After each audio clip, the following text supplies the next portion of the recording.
Larry, may we please have roll call? We're having technical difficulties. I see the screen just went dead. Oh, there it There we is. are. Hi, Matt. Are we good, Marisol? Yes. Okay. So Mary, if you would please be so kind as to give us roll call? Mayor Pro Tem Scott Funk, excused absence. Councilmember Liz Silva, Present. Councilmember Lorraine Worthy, Present. Councilmember Maria Orozco, Present. Mayor Jose Rios. Present. All righty, we are starting today with two presentations. The first one is on Blue Zone, so if you'd be so kind to step to the podium.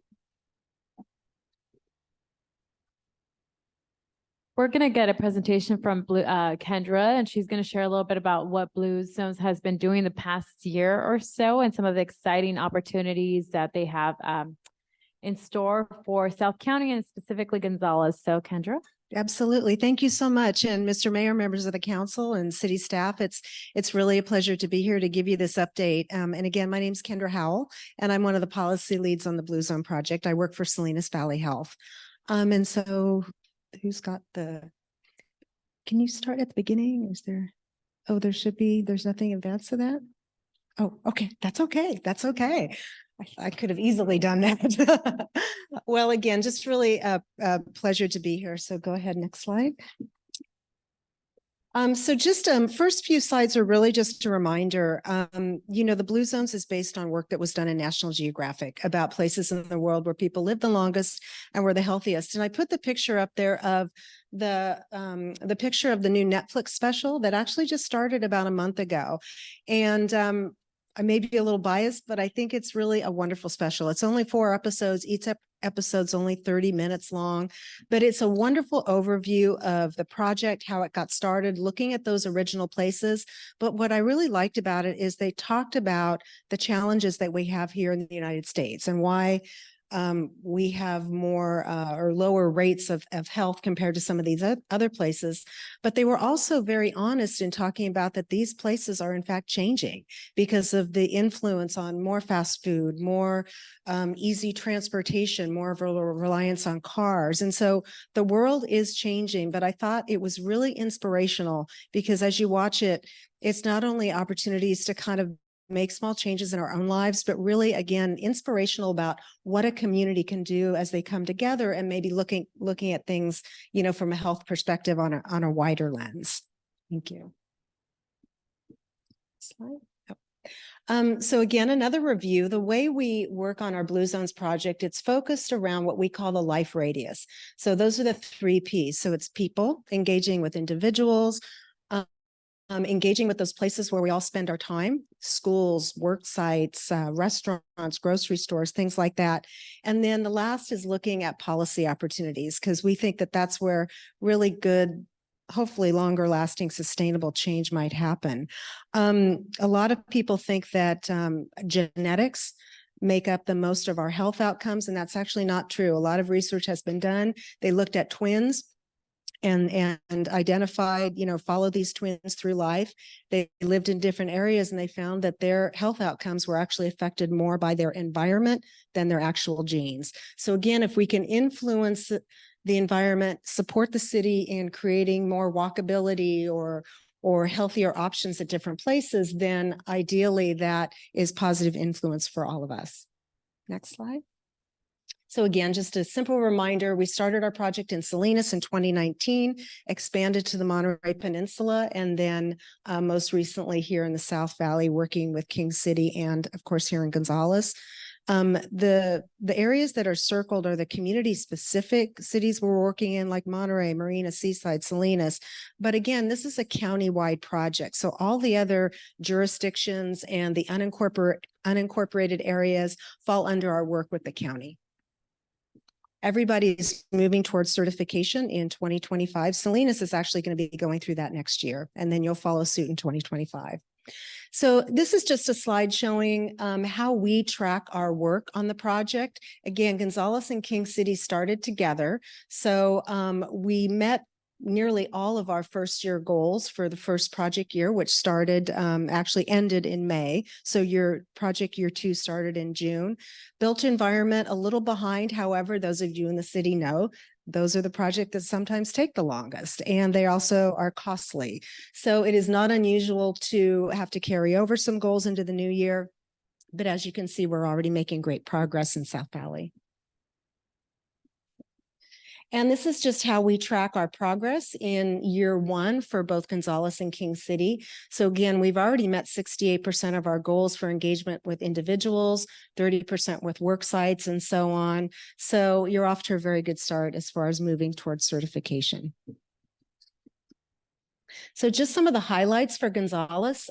We have a total of, it's probably actually more now, because I think I saw our team member post a little win the other day, but 43 schools approved in Monterey County. And to date, you have Gonzales High School and La Gloria Elementary, and we're already working with Fairview Middle School. So you'll have all of your schools Blue Zone approved, I would think, by the end of this project year. We were really thrilled to support the walking school bus program, and then also partnering with Brighter Bites to do some produce distributions at La Gloria. And then as far as restaurant and grocery go, we have 43 restaurants and 7 grocery stores approved in Monterey County. And right here in Gonzales, of course, La Plaza Bakery and Luigi's Restaurant are fully approved. And this is where we really look to you and members of staff and members of the residents here and the folks in this room, is if you've got favorite places you like to eat, we'd love to hear about it. We'd love your connections with those places. Sometimes a restaurateur thinks they have to make a lot of changes and it might be costly. Not at all. We have a fantastic team that can work with the location, identify things that they probably already have on the menu, and then just help them highlight it. So great wins already for the city of Gonzales. So going in, the next 3 slides are really going to be specific about the policy work we do. And we work in 3 areas of policy: the tobacco policy, really smoking control, and we include vaping with that, food policy, and built environment.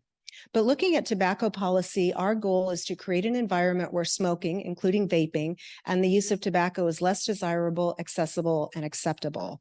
A couple pictures there with the kids with the banners. We worked with schools countywide, including the schools here in Gonzales, to get the kids to sign vape tobacco-free banners. That was part of our Takedown Tobacco work in March. But there's a lot of other opportunities for Gonzales that we'd love to partner on. I'm really pleased that joining me here tonight is Gonzalo Coronado with the Monterey County Health Department. We're really proud to work with the health department. They do a tremendous amount already on tobacco control. They work with all jurisdictions on supporting your efforts around updating your TRL, looking at new ordinances. So it really does take a lot of work off the city staff having to do that. You already have a strong TRL. However, you probably know that the state, the voters did approve a flavor ban at the state level. However, the county actually updated their TRL a couple of years ago. It's actually stronger than the state. So what we're working with each jurisdiction on is to ideally update that TRL. It would include the flavors. It also includes some other things that are not part of the state ordinance. And it's just a great opportunity for you here in the city. We'd also love to support you on some smoke-free spaces, multi-unit housing, and even outdoor dining. And then we'd love to work more with the Youth Council and look at opportunities for continued advocacy, or you being role models to your peers and helping promote tobacco-free and vape-free spaces that way. We're really hearing a lot. In fact, this morning I met with the new TUPE coordinator for MCOE. TUPE is Tobacco Use Prevention and Education. And they're really struggling in the schools on creating safe restroom spaces for youth to go in, because there's a lot of vaping and smoking going on. They're struggling with students actually smoking in the classroom, certainly smoking on campus, actually not traditional smoking, but it's the vaping.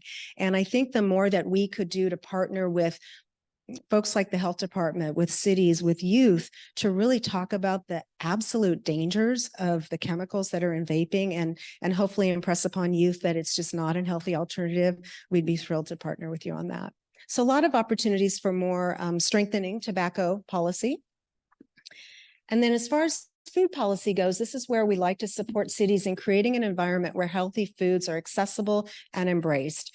I already talked about the Brighter Bites produce distributions at La Gloria. Many of you may have attended the premiere of El Susto, which was the documentary about sugar consumption and its effect on diabetes. And then we certainly continue to do a lot of diabetes education for kids in the classroom. We have something called Rethink Your Drink, which showcases for them all the different things that are pretty common in households and things that we buy and things we drink. But if we can actually show the kids how much sugar is in those drinks, it really has a great effect on them. So we're really thrilled to be able to partner with your schools here in Gonzales. And then we're really excited about moving forward and supporting city staff on looking at an opportunity for community gardens. I know there was a great meeting last week with City Manager Gill and some of our staff and looking at a potential location. We're also working on a project called Double Up Food Bucks. So we were able to get a grant through Montage Health, which actually supplements folks that use the EBT for their food access. If they purchase locally grown produce or California grown produce, they actually get double the money for purchasing more produce. So if they spend $20 on that produce, they get another $20. We're rolling it out in just a few markets as sort of a test, hopefully soon. We keep saying fall, and here we're already in fall, but we're partnering with La Princesa on that. But understanding, getting it off and running and understanding and getting it working well, we'd love to be able to then bring it to other markets in your area as well. And then again, creating stronger relationships with small farmers and grocery stores. So again, you know, any little place here in the city where people are buying food, we'd love to make those connections to see how we can support them, bringing in maybe some fresh produce or education even for people that are shopping at that market. And then finally on built environment, this is where we like to support the enhancement of the built environment to promote moving naturally, social connectiveness, overall well-being, ensuring that economic, racial, and geographic equity are prioritized through these efforts. And the way we measure our work with a city around built environment is, I like to say, 3 buckets and then a project. So we look at ways that we could support the city around any policies and plans that you might be doing related to built environment. For example, the city of Salinas went through creating and adopting a Vision Zero plan, which is around traffic safety. King City updated their sidewalk policy. So in looking at how they're going to put in sidewalks moving forward, they're going to make them wider. So things like that. So what could we do to support your policies and plans? Capacity building. So what kind of education could we help the city support or even provide for the city? We have a great partner in TAMC, which is transportation agency. We're actually working with them to develop a countywide traffic safety campaign that will kick off next year. So I think those are opportunities that we could help support Gonzales's interest in traffic safety. We like to look at opportunities where we can kind of have a blanket support countywide so that it's not having to recreate the wheel for every city. So what could we do countywide that's going to support Gonzales? We look at supporting demonstrations projects. You had a great one on 5th Street as part of your Safe Routes to School. They've actually got one in Soledad, which we're taking down on Friday, but that's been up a month. King City's going to have their demo project next spring. So supporting your Safe Routes to School work.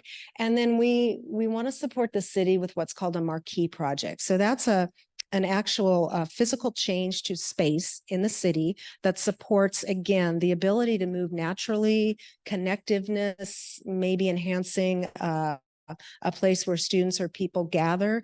And again, I understand from the staff meeting with the city last week, and I was out of town, but I understand there's a lot of opportunities for some public spaces that we can support your efforts to, you know, just increase utilization, or again, make it fun and appealing for people to sort of gather, you know, because again, it's all about, that's part of being healthy. It's all about that social connectiveness.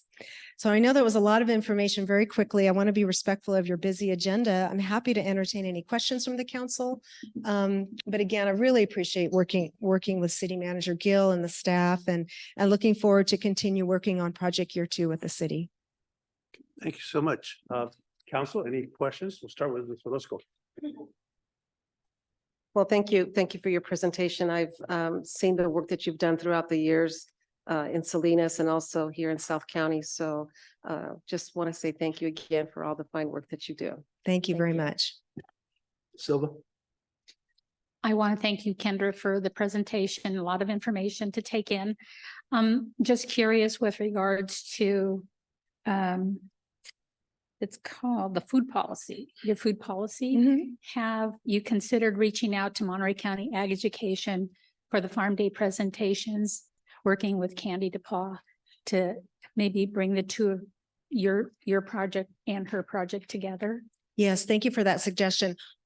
I know that our staff has been in contact with them. I don't know the specifics of those conversations, but absolutely. And I'll bring that back to them and get more detail for you. Thank you. Thank you. Ms. Worthy? I just want to say thank you. More and more I'm hearing Blue Zones Project. I don't want anyone to laugh, but I am a Hallmark fan. And the movie the other night talked about Blue Zones, which I thought was really interesting because you wouldn't think something like that would happen.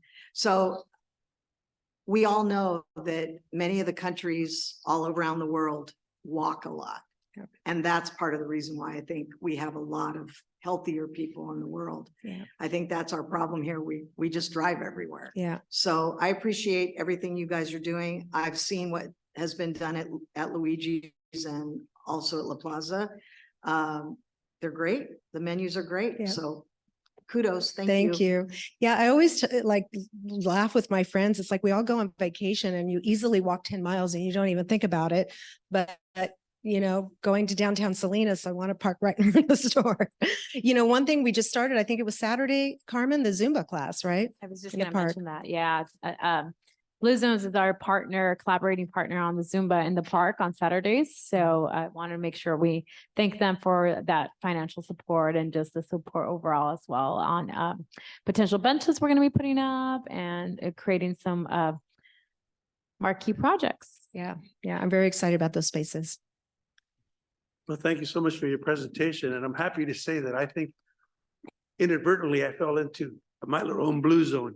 I had Mrs. Susan Guzman next door, or 2 houses over. She passed at 89, I believe. Wow. Ms. Hampton passed at 104. Wow. Mr. Ben Hyman passed at 92. So I'm hoping that some of that rubbed off on me. See, And I do walk everywhere. you're much as connected Kevin, with them. my That's own a fault. start. Yeah, it's a start. Yeah. But that's thank you great. so much for your work and effort in our community. We really sincerely appreciate it. Well, thank you. It's a pleasure to work with the city. Appreciate it. Thank you. Thank you. All right, moving on. I believe we have a report from our fire chief regarding the 4th of July accident. Yes, good evening, Mr. Mayor and Council. I have a brief presentation tonight. It's 4 slides, just summarizing the findings of the fire investigation for the fire incident that occurred on last 4th of July on Charlotte Drive. So go ahead and next slide, please. So on July 4th, at 11:06 p.m., the Gonzales Fire Department and engines from our mutual aid partners were dispatched to a reported structure fire at 496 Charlotte Drive in the city of Gonzales. The first Gonzales fire engine arrived on scene at 11:11 p.m. and encountered a fully developed fire encompassing more than 50% of the main residence, as well as the total involvement of several auxiliary structures located on the property. Crews faced extreme heat conditions or extreme heat and from flames exceeding 20 feet in height and intense smoke conditions while they attempted to protect surrounding homes from the blaze. Next slide. Over the next 35 minutes, an additional 4 engines arrived on the scene, bringing the number of engines to 6 and a total of 22 firefighters fighting the fire. Crews continued to work in a defensive operation by protecting other nearby homes and working to extinguish the fire. The fire was declared under control at 1:24 a.m. on July 5th, and crews remained on scene until 4:33 a.m. performing salvage and overhaul operations and extinguishing hotspots. Next slide, please. The investigation into the origin and cause of the fire was conducted by CAL FIRE prevention officers and agents from the Bureau of Alcohol, Tobacco, Firearms, and Explosives. The investigation included a physical examination of the fire scene, gathering statements from witnesses, residents, and firefighters, and review of the recorded calls and radio traffic to County 911 Center. Based on the totality of the investigation, it was determined the fire started in the middle of the backyard. Further testing of the electrical system in the outdoor cooking area would need to be conducted to rule out electrical failure as a possible ignition source. The presence of fireworks prior to the fire being discovered cannot be ruled out as a possible ignition source. The cause of the fire has been classified as undetermined. That's all I have, and I'll entertain any questions if you have them. Okay, we'll start with Ms. Worthy. Are they going to continue the investigation or have they closed the investigation? That is it. That is the last report.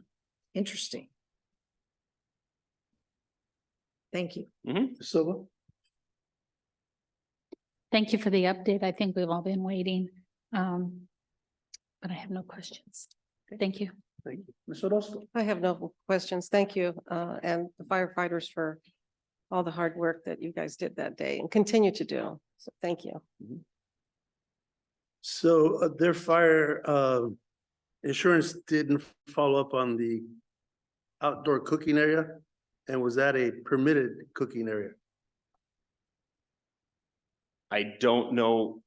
I do not know what their insurance investigator followed up on. I do know they came to their own conclusion. They did not share that with us. Okay. And the cooking area was permitted?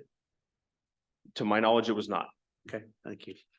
All right, well, Mr. Micho, it's was a very sad ending, but I do appreciate the effort and the work that the whole fire department did, as well as our adjoining agencies. Thank goodness for them, or who knows, we might have lost another house. Thank you very much. Thank you. All right, moving on. We now will entertain comments from the public. Any member of the public may address the council for a period not to exceed 3 minutes on any subject not in the agenda. The council will listen to all communications, but will take no action. Wow, that was a nice report. Henry Martinez, 112, not 114. I'm tired of the finger pointing on the bridge. You say Caltrans says Gonzalez says school district says the city and whatever. I talked to Caltrans. We own up to the crosswalks. It's city property. We have the right to put up signs saying school crossing on both sides of the fence, past the crosswalks.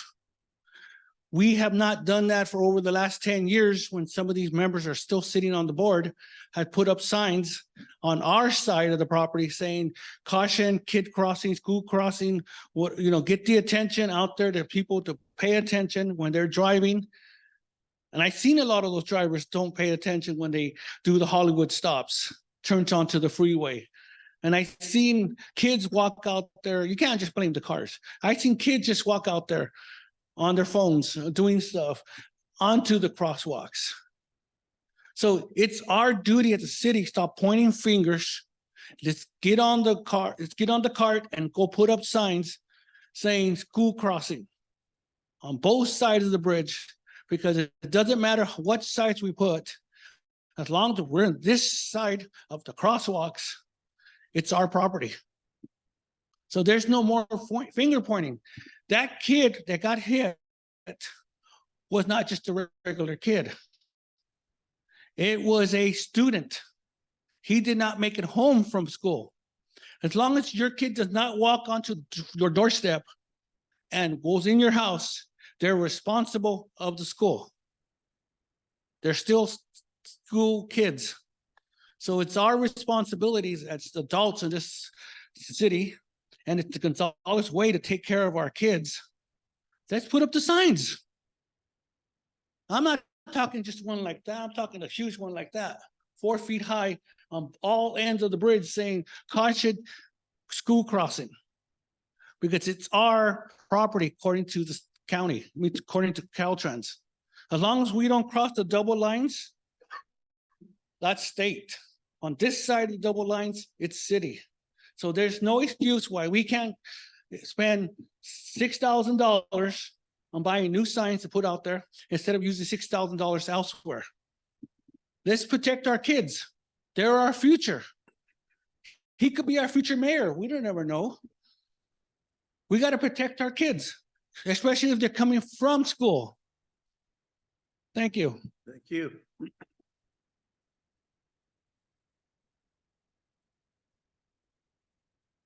Anyone else? Oh, there we go. Hi, my name is Delia Gutierrez and I live at 1614 Sumonte Way. And I'm here because I attended the meeting last week from Darigo Brothers on their project for H2A housing. And I do see that it's on the agenda to authorize the city manager to sign a reimbursement agreement. And I am against this because I feel that it would have a negative impact to our town. Specifically with the traffic. And it's all the Fifth Street Bridge traffic, just as Mr. Martinez just stated. We have a serious traffic problem on that bridge. And I just cannot see us. I don't want to interrupt you, but Mm. the item is agendized, and so we'll have them pull from the consent calendar when they're discussing the reimbursement agreement, and you can make your comment at that time. Anybody else in the audience that wants to make comments at that time can do so. Sorry, Ms. Gutierrez. Okay. I All missed right. that. Yeah, sorry, Michael. I Okay. missed that. Yeah, I have a question regarding that. Because I wanted to pull that item because I had a question whether or not we should even have it on the agenda tonight because we haven't approved anything on that item. Yeah. So I don't So know. you can ask to have that pulled. Let's just pull the item and then we can discuss. it. Okay, Yeah. then I was And if for unclear. some reason something goes sideways on that. we can Okay, definitely- I'm unclear then. I Okay. apologize for that. Same here. I apologize. I missed that totally. I was focused on something else. Is there anyone else wishing to speak on an item not on the agenda? Yeah, Roman Barba, 123 Second Street. I wanted to talk about the Fifth Street Bridge too. We have on Fifth Street, we have the blinking lights when the kids cross on Fifth Street. So we should do the same thing right there in the crosswalks where the kids are walking to put those blinking lights there. So that way people know the kids are walking there and the lights are blinking. So this lady said she didn't see the kid, right? So if the lights were blinking, she would see it. So, but that Fifth Street Bridge, I mean, it's dangerous. We all know it's a dangerous bridge. So, and I know the city can't do anything about it because it belongs to Caltrans, right? So you can do something with the crosswalks. So the way Mr. Martinez says, over here in Alta, you have a blinking light. So when people are going to work, they hit the switch and the lights are blinking. You gotta take care of our kids. So I suggest the city does that. And that's all I got. Thanks. Anyone else?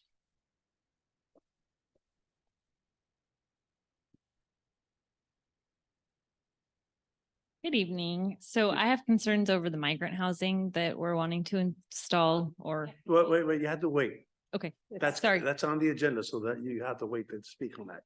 sorry. That's okay. All right. Anyone? My apologies, I just got here. I know we're not talking about the H2A. Not right now. Right. My name's Alex. I live on Roan Way. I think I had spoken to a couple of you guys regarding permit parking, maybe Monday through Thursday. And then Friday, Saturday, Sunday, no permit required because people like to party. You figure people can fit 2 cars in the garage, 2 or 3 in the driveway. That's like 5 or 6 cars. If everyone has 1 permit per household, then the first one being free, then the second one could be $100 and $200 for the third, $400 for the third, for the next one, increasing as you get more cars. With this revenue, you can make signs for crosswalk for children. You could put it towards the community center, permits. I propose they should have a license plate number in case they're lost. They could be taken back to the original person. This will also help bring in revenue for speeding and traffic control. And I have your solution for Fifth Street ready. but that will be at a later time when I catch you guys separate. So if you Thank you. guys, I think that's it, just Monday through Friday. Monday through Thursday, first permit free.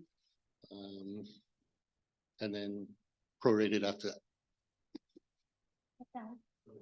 Alex, can you give us your last name? Oh, Ramirez. Okay, I didn't hear it. Thank you.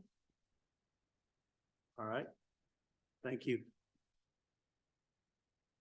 Anyone else wishing to speak on an item not on the agenda? Okay, I don't see anyone else. Marisol, do we have anyone via Zoom? Yes, Henry Martinez has a raised hand. I know, Junior. Can you put him on, please? Yes, he will be joining shortly. Okay.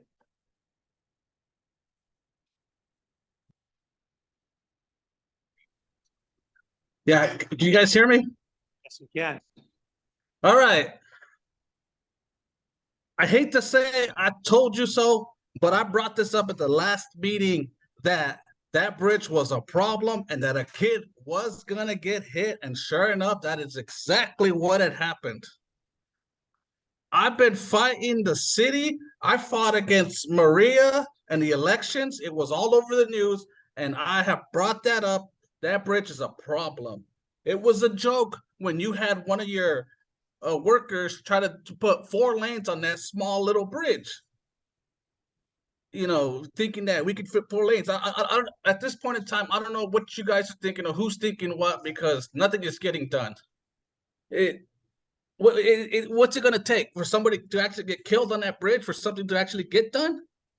We need to hold all projects and get that bridge fixed. There should be no expansion of the city until that bridge is fixed first. Because all you're going to do is just cause that problem to be even bigger and bigger. Roundabouts didn't work because then people will lose their homes. All that's not going to work at all. That bridge needs to be expanded to 5 lanes. And unfortunately, we're going to have to take property away from the apartment complexes that are there. You can widen 5th Street all the way straight through if you take out all the city parking along that road. You can put 4 lanes all the way through from the end to the beginning. But you guys need to actually do something about this and do something about it now before it is too late.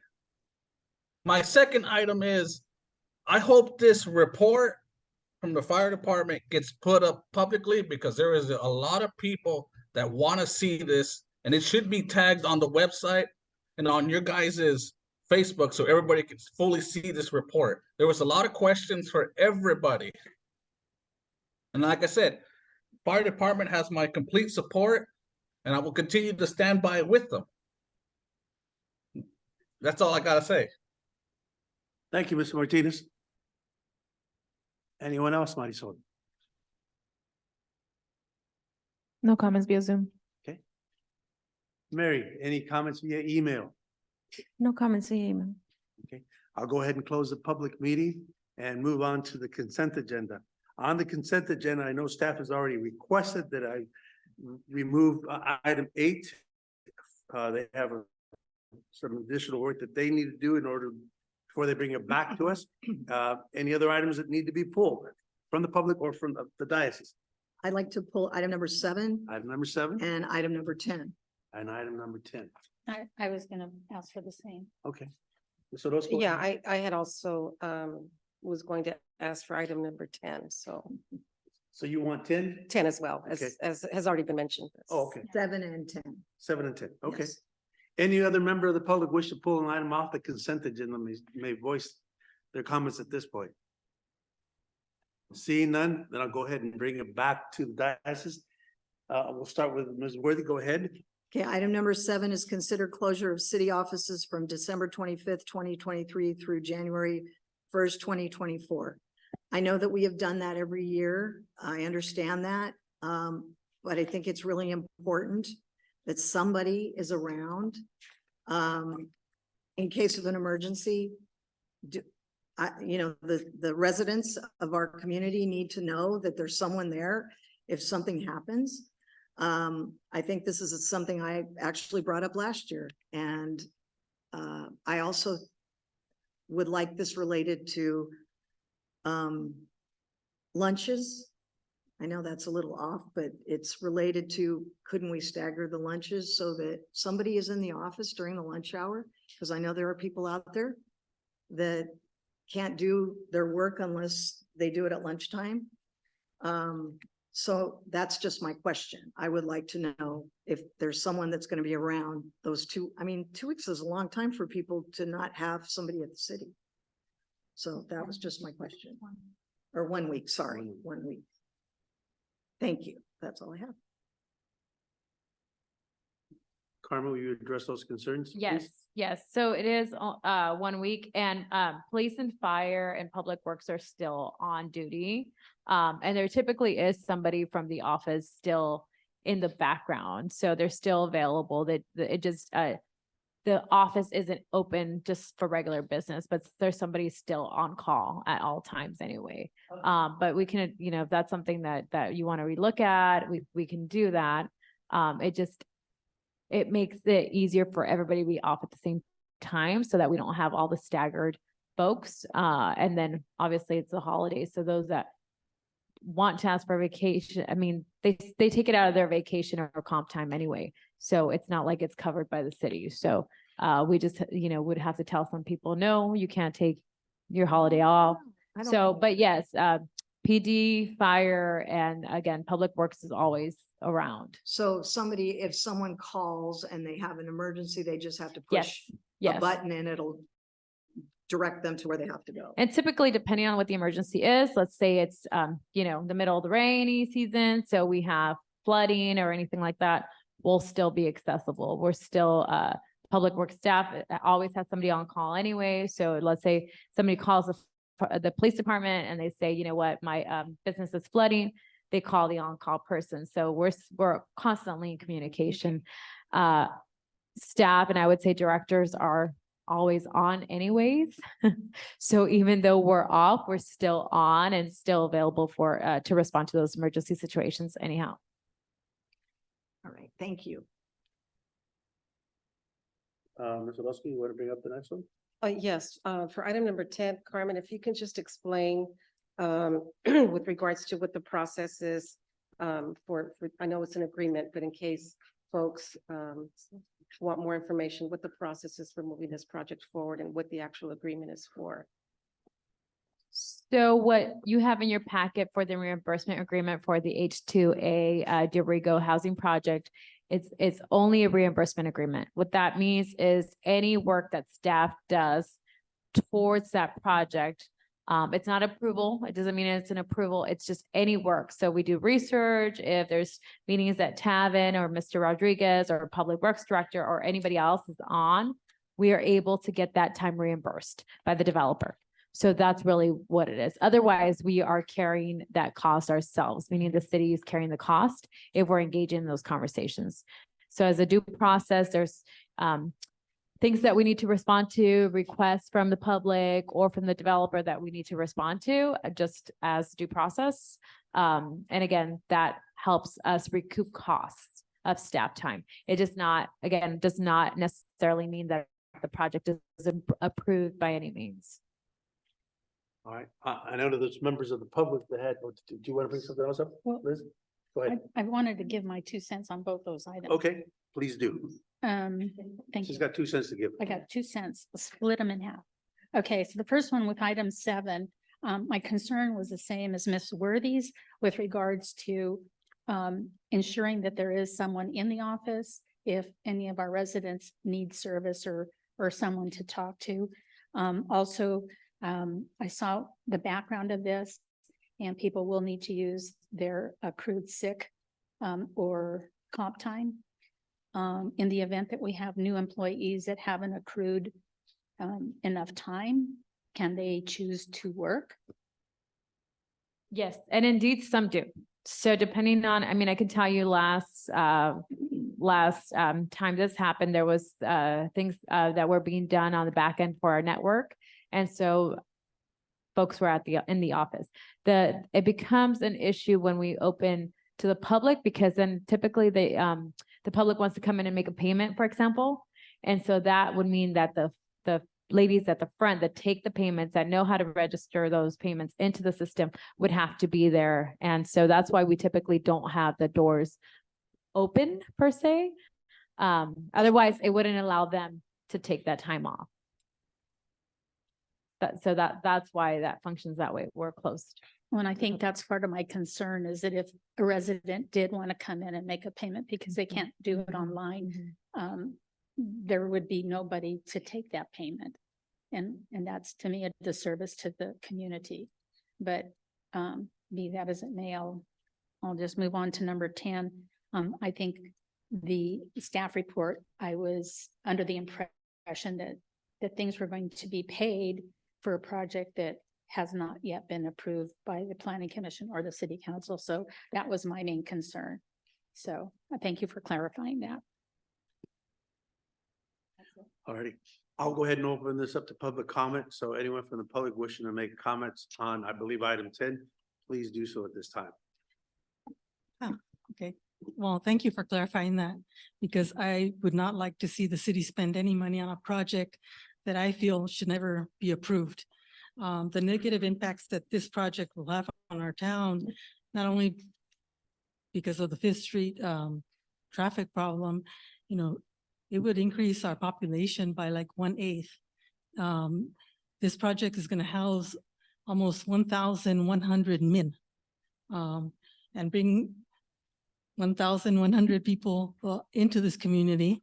And even though Del Rigo is selling the project as it's not going to cause more traffic because these people are going to be bused to and from work, in the off hours, they can have a vehicle and they can also walk. And that means more pedestrian traffic on that bridge.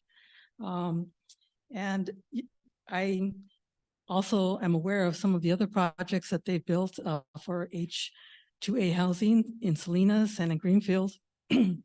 And I think that in this town, we should not allow such a big project, and especially when it's going to increase that traffic on Fifth Street. And I hope that whatever work the city does do, that they do get reimbursed. And ultimately, I would not like to see this project approved. Thank you. Thank you.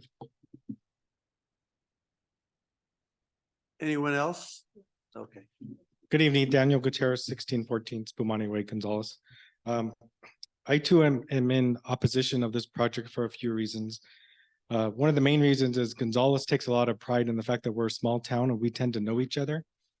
We have generations of families that go back years and years, whose kids, their parents, their grandparents all live here. They all know each other, some of which are forced to live in the same household because there's just no housing for them. I wouldn't oppose such a large project if it encompassed everybody in general and not just a select few. I think the only winner here is D'Arrigo. These are people that he has working under his contract, working in his fields, making him money, and will be charging rent to them.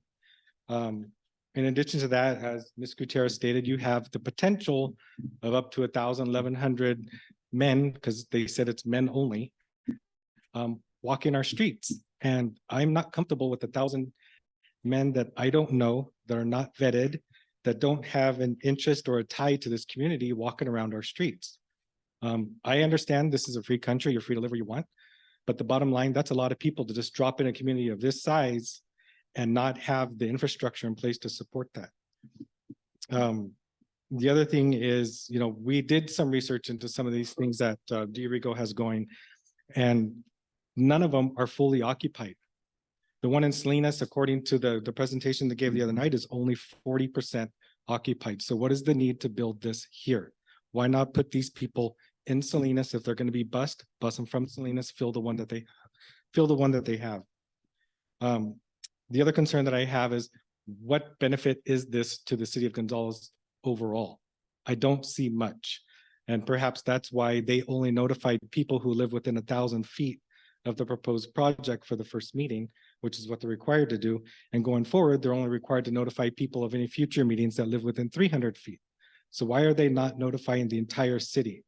So that everybody here can see what potential impact this has to the town as a general idea, because it's not going to just impact the people who live across the street. It's going to impact everybody in this town. That's a lot of people to just be walking around. You know, there's a lot of kids that walk up and down that road every single day to and from school. And now you're going to have 1,000 people we don't know that have no tie or interest in the community watching them.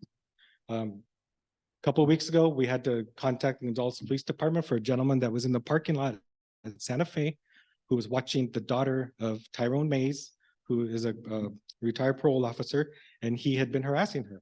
And he lives at the Chispa Apartments. And he said he had nothing better to do but sit in his car and watch people. That's exactly what he told the police. So that's just an example of what you might be able to expect. Thanks. Thank you. I can talk about her team too, right? Okay. I'm surprised we don't have people learning the other person's job. We should have backups to everything we do in this town. Someone should know how to do the register. Someone should know how, two people should be doing somebody else's job, because they do that in the military. You learn. No, that. Oh, but was- he's actually talking about the vacation schedule. Oh, yeah, He's talking about having people to back up. I thought we were talking about number two. yeah, but Well, go back. I go back to the other thing. Yeah, but we go back to the other thing now. You go to Denny's. Denny's is my home away from home. I'm there weekends. I'm there during the week, enjoying my breakfast and lunch. And they got that hotel in the corner right there of the farm workers. And every day that I see, there's another car parked in the street that's not parked on the hotel. So I count like 20 cars already parked in the street in front of Denny's. And so they will buy their own cars. They do have their own transportations. And to not have any control of what's going on with that location is not already a good idea, because the chief can't go there because that's county. We're gonna have to depend on 20, 30 minutes of the sheriffs to come and patrol, do whatever they need to do in that housing, because it's still county. That's what you guys not looking at, the safety that our police department only got up to 5th Street, up to whatever, the Harold Street. And you can't cross out of Harold into the property because that is county. Unless we sign a mutual agreement with Monterey County that we can patrol that place. You know, our police officers can't do anything up to Harold Street, because the sheriffs have to patrol that. Where are we gonna have a sheriff's here now patrolling just for that section? You know, I look at the law enforcement stuff, the safety of us, and to wait 30 minutes for a sheriff. That's what last time they quoted us when we wanted to get rid of the police department, that we were gonna have the sheriff patrol us, and it was gonna take 30 minutes for them to respond to a call. So that's 30 minutes that they can wait there for a sheriff. Bye.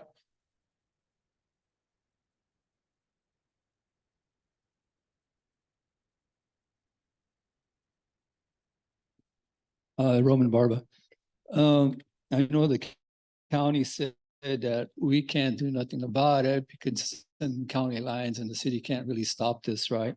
But, you know, my family had farm labor camps, Rancho Rincon out here and a couple in Soledad. And at the camps, the farm laborers, the hard workers, right? But they also drink a lot. They drink a lot, and we had a lot of fights at the camps. You know, I remember when I was a kid growing up at the camp there, and they're pulling out knives, stabbing each other's and stuff like that. So we had actually killings at the camp, right? So I think that probably happened there. So even downtown, you see it out here. You see the workers out here even drinking in broad daylight, you know. So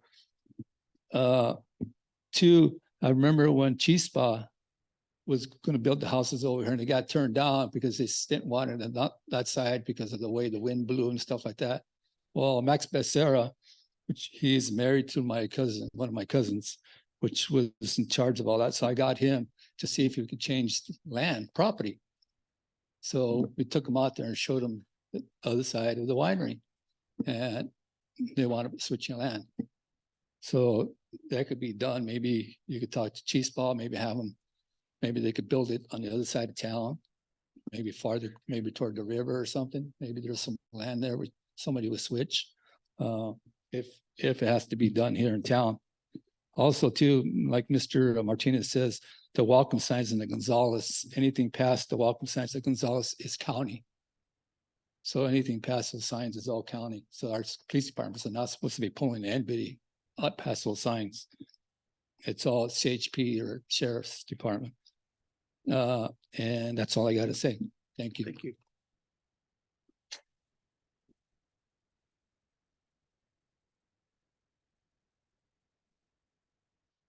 Good evening, Alexis Johnson, Barbera Way.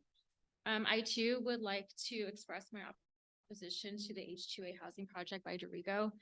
I have a few concerns regarding this project. My first being the additional traffic that it would contribute to our already congested streets, especially during the morning and afternoon commutes.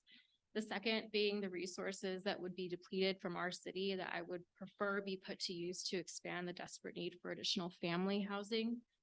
I would like to ask the council to consider the effects the existing H2A housing projects has had on the residents of Salinas, including the addition of crime rates and traffic.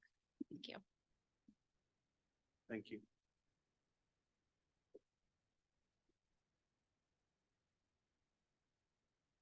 Good evening. Lupe Ferrari, I live on Burgundy Way. I'm also here opposing this project on Dorigo. I'm asking you city leaders to please take a more aggressive stance against this development on Fano Road. This project that could house up to 1,200 men will be within the city of Gonzales. It would depend on our infrastructure and city services like police, for example. Just like Mr. Martinez says, apparently the sheriff's office will patrol that area, but I can tell you, the sheriff's office is understaffed and they will depend on the Gonzales Police Department to respond because of the location. It's within the city. Dorigo Farms does not care about the residents of Gonzales. They only care about their dollars and cents. They need to save money. That's why they're going to build this here in Gonzales. They want a central location. Avila Builders and Dorigo Farms have taken advantage that past farm housing projects have been built on unincorporated areas. Therefore, they bypass local government and it's easier for them to build. In doing so, they ignore the impact that such project will have in our community, which I'm pretty sure will be negative.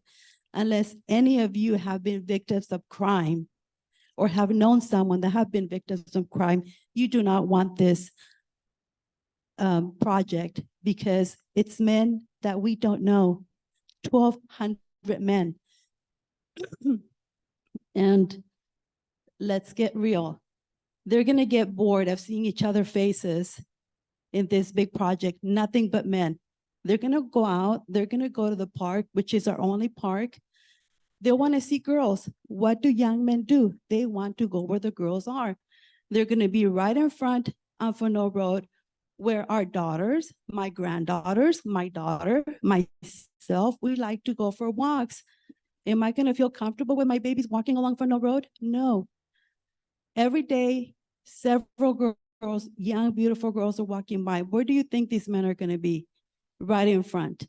If you don't believe me, go on Farmer's Market. What do you see in the corner? Go to the restaurant next door. What do you see in the corner? Nothing but young men drinking. They drink, that's all they do. Standing, loitering, or in their cars. So apparently, Dorigo Farms is informing us of what they're gonna do in the community. They're doing information meetings. Yes, they are, but they also choose which answers to answer. We cannot speak our minds or ask questions. Thank you.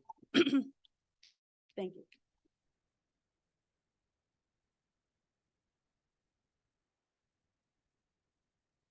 Hi, now I'm here at the right time. Erin Ramirez, Roan Way. I have not lived in this community as long as some of the other people that have gotten up to speak, but I do consider it my home. I've never felt unsafe here. I've never felt like my children are unsafe here. In matter of fact, we're very proud, my husband and I, to be able to say that when we lived in a different development, my kids left their bikes out over a 3-day weekend and they were still there in the front yard. Now, when I lived in Soledad, maybe not the case. So I do appreciate the small community we have. It's not to say that these men that they'd be moving in with the H2A housing would necessarily commit crimes, but there's always the potential for that. I'm also concerned, having driven Roan, my street onto Fano in the morning, it is hellacious to say the least. I know that if I don't leave in time, I just might as well plan on being late for work, because I commute to Greenfield and I work in the school district there, and it is hellacious trying to get out of here in the morning sometimes. I don't need to add to the traffic, and yes, they will probably be bused, and that's great, but that's another bus on the road. I don't need to deal with it on the weekend either, because it's laid back and it's quiet. I don't need to continue to reiterate everything that everybody said, but basically everything that has been said, I would agree with, and I'm concerned and would rather not see this project go through myself.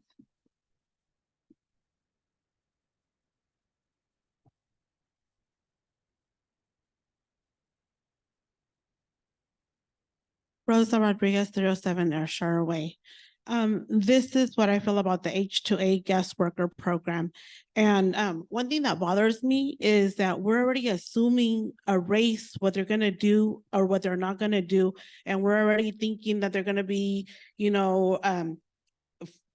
catcalling our girls, and they're gonna be doing crime, and they're gonna be drinking. We can't base whatever, if this program comes through on past behaviors. We can't, there's new regulations, there's, and it's very sad, because I see what happened at the high school on North Main. I can't remember the high school, and that's discrimination. We can't be talking about, what if, and if people are drinking, then the police department should be enforcing that people should not be drinking in the street. I mean, that's against the law. So, and we do have a tap house, and the planning department did approve that. And he is my friend, the owner is my friend. So, we talk about the Gonzalez way, and we're already talking about, what if on a certain culture. I don't approve of it, because my grandparents were braceros, and a lot of people here, we either came by ship or by train or, by land, and we're all immigrants. And I don't believe, that it should be pointing fingers at people that haven't come here. And this is the way that we talk about people that might be coming. No, we should be talking about, if this were to happen because it's out of the jurisdiction, we should be talking about, if it does come forward, how are things going to be mitigated? How is it not going to impact the town? I'm a resident, and like I mentioned, there's perverts in all nationalities, and I know that for a fact. So I don't, I don't like comparing what happened in the housings before, because that was past, this is now. And we also have people that are currently working the H2A program, and they're working 4 hours a day. I mean, and charging them rent, I wouldn't approve of that, because that's basically going back to, slavery and stuff. If they're going to be doing this, if they're not going to have, the city's permission, this is, for me, it's another example to cheat people of their work. And that's how I feel about it. I'm not so worried about, whether these people are going to come here and be stealing and harassing our girls and this and that, because we're all immigrants. And we need to remember that we're all immigrants. So I mean, I'm appalled and upset at discrimination, and we're trying to prevent this in our kids. And again, I just don't want anybody being abused and taken advantage of if this program comes forward. Thank you. Thank you. No.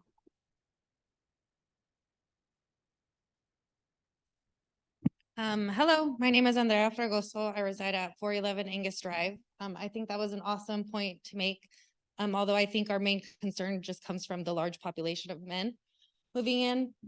I would just like you guys to also take into account all the second, third, and possibly even fourth generation families who are still living here in hopes of renting or possibly buying just to stay in this town. And I think that also relates with the overpopulation and parking and everything. Everyone's in one house hoping to possibly buy or stay in Gonzales because we love being here so much. And I would just hate to see Dorigo come and take all those resources where those resources could be put to use for the people who want to continue to reside here. So thank you.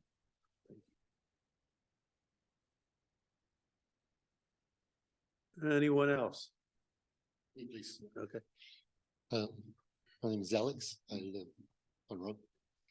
I think I spoke earlier. Yes. I do agree with opposing the H2A. One of 16 registered voters that vote religiously. It is a small community. We do have to work on our infrastructure. The police department and the fire department are pretty much overworked as is, where we could be building schools on the other side instead of H2A housing to prevent children from getting hit. Ultimately, we look out for our children. Our children are our number one concern because they are our legacy. And without our legacy, we have nothing. So I oppose it just because of our children's safety. And if that's not reason enough, then I don't know what is. Thank you.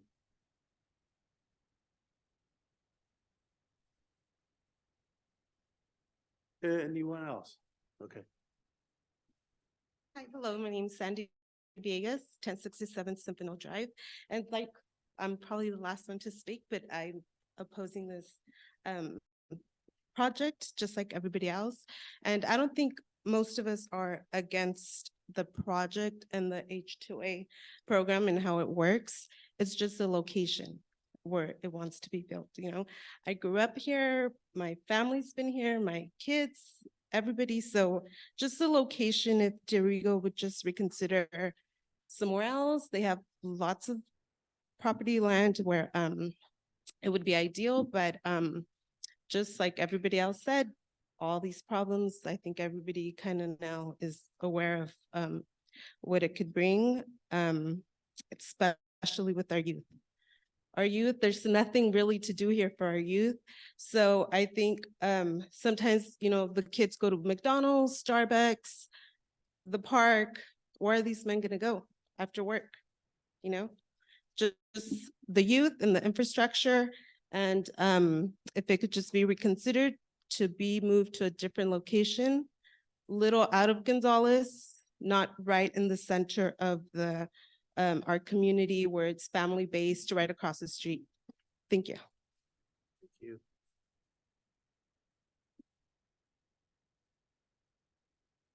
Anyone else? See no one else? Then I'll ask Marisol. Do we have anyone via Zoom? Yes, Henry Martinez and Catherine Avila have raised hands. Thank you. Go ahead.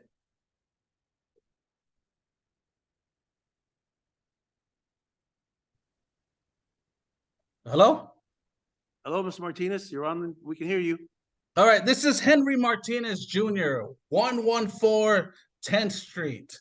Oh my God, I thought I would never see this day where I will see racism, feminists, everything on this whole entire article, all in one room. All you guys in this room should be ashamed of yourselves because I thought we as a Hispanic community should stand with all our people. I'm a descendant of the Bracero program, and I will not stand for this. But you know what? If this was on the west side, you guys would have dumped that real quick. So this is the middle class now fighting back saying, hey, we don't want this in our area. Well, guess what? I'm going to stand for this. I'm going to push for it so you guys can get a taste of what we get every single day. But you know what? I'm not going to discriminate against my people or anybody else's people. And I'm not going to stand for any guys getting discriminated against. You know, this is crazy. I've never thought. You guys should just listen to all you guys yourselves here. But you know, guess what? Welcome to life. If you guys eat off the table, go to the grocery store and everything, who's picking your food? Surely not any of you guys here. These people are the ones who are feeding this country and this community. And you guys should all be ashamed and stand for yourself and stand up with them and put them in, regardless of where it is. You just don't want it in your neighborhood. Man, I couldn't believe this day was actually happening. Luckily, I recorded this so I could play it back to say that I was right. This was happening here in this city council meeting. What a shame. And if I were you guys, I'd take down that banner right there. Take it down. Where's the culture? This is the perfect example of Gonzalez way. This is how we stick it to the Hispanic people all the time, every single day in this town. No, not today. You guys are all wrong.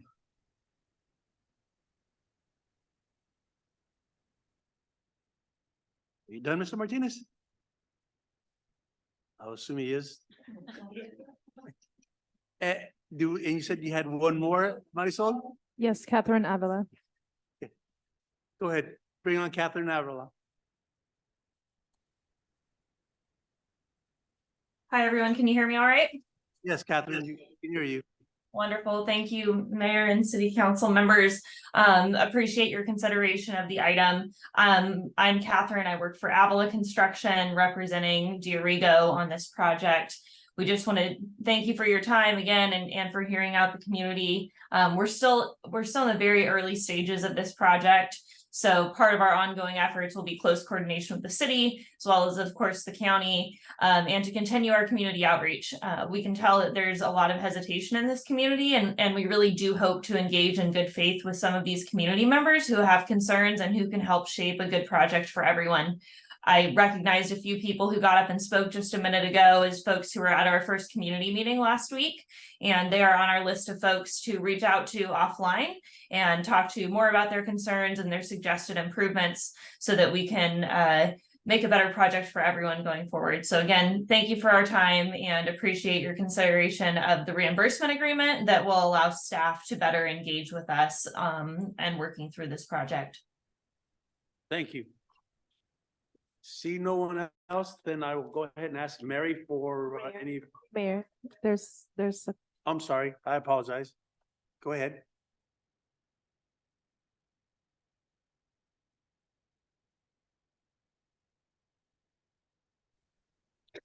Good evening. This is Tencia Vargas, 1501 Champaign Road. In listening to everybody's comments and concerns, my main concern on this project is the fact that it's technically not going to be in the city limits of Gonzalez, but right outside the jurisdiction. So my concern is not the amount of people, but the amount of impact that it's going to have on the city. We are a small community, and I know that some of our infrastructure needs a lot of work, especially Fifth Street. We do have issues with traffic, unfortunately, with the fact that our pedestrian walkways aren't as safe as they should be.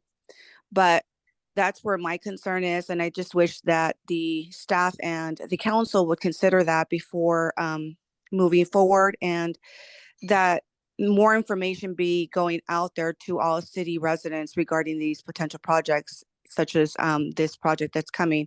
So that's my main concern, is the fact that it's going to have, whether it's on city limits or not, it's still going to have an impact on our town.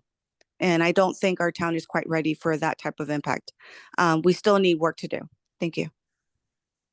Thank you. All right, anyone else? Marisol? no comments via Zoom. Okay, thank you. Mary, any comments via email? Think about the impact. Then I'll go ahead and close the public comment period. And I will share with the public that Carmen and I both spoke with Supervisor Lopez. A project of this type, if it's in the county, doesn't even go to the Board of Supervisors, as I understood it. It's kind of an over-the-counter permit. Is that what you understood, Carmen? However, it will have to go to LAFCO. LAFCO is the Local Area Information Commission, so they ultimately will have some say in whether it does get built where it's at. I know that there has been some movement afoot to find another location potentially, but this doesn't stop what we as a city need to do, which is basically get them to pay for whatever work our staff has to do. So, that being said, I believe staff has done a very diligent job of making sure that this city is at least made whole. Whether eventually or not it goes in there, I hate to say it, but it's really beyond our control at this point. It's gonna be at the Board of Supervisors. Actually, even, they don't see it. I guess they can contact the local supervisor. Anything else you could suggest? That is correct. That is what we were informed from Supervisor Lopez about. But again, it's a process, and staff is doing some research in terms of what is council's what council can do or not do in regards to this project because of its close proximity. So again, LAFCO is an agency where this will most likely have to go to, and they'll be making some recommendations or decisions. But again, the reimbursement agreement is just that, just to reimburse staff time at this point. Okay. I forgot, I did have one question, and it's not really, it's on a warrant question. It was the cleaning of the water tanks, water tank, it said. I'm assuming it was all three tanks and not just one, because that was $211,000. So and I know Patrick's off sick today. Can anyone else answer that question? Was it Yeah. for all three or what? Yes, that is correct. That's the overall agreement to continuously clean the inside of all the water tanks. All three water Yes, tanks. correct. Okay. But I don't know, we're not done with, I don't think we're done with that current item though. May I just speak to the county side of that application? Yes, absolutely. Kevin. There are sizes of projects that are more administrative in nature. It's generally about 36 units or less. But when they're larger than that, if this was just in county, would require use permit with the planning commission. So this project will go before the Monterey County Planning Commission. I'm pretty sure if it stayed as a county project, but yet there's also a discussion that needs to happen if anybody wants to connect with city services. That's not on the table right now. We do not have an application. We're just preparing the groundwork to pay for our time to turn the gears here, regardless of a decision. And I know staff has been working on some items, and so, you guys aren't ready to move forward with anything yet. So again, this is just an agreement for our reimbursement. So that being said, I will go ahead and entertain a motion for approval on these items or not.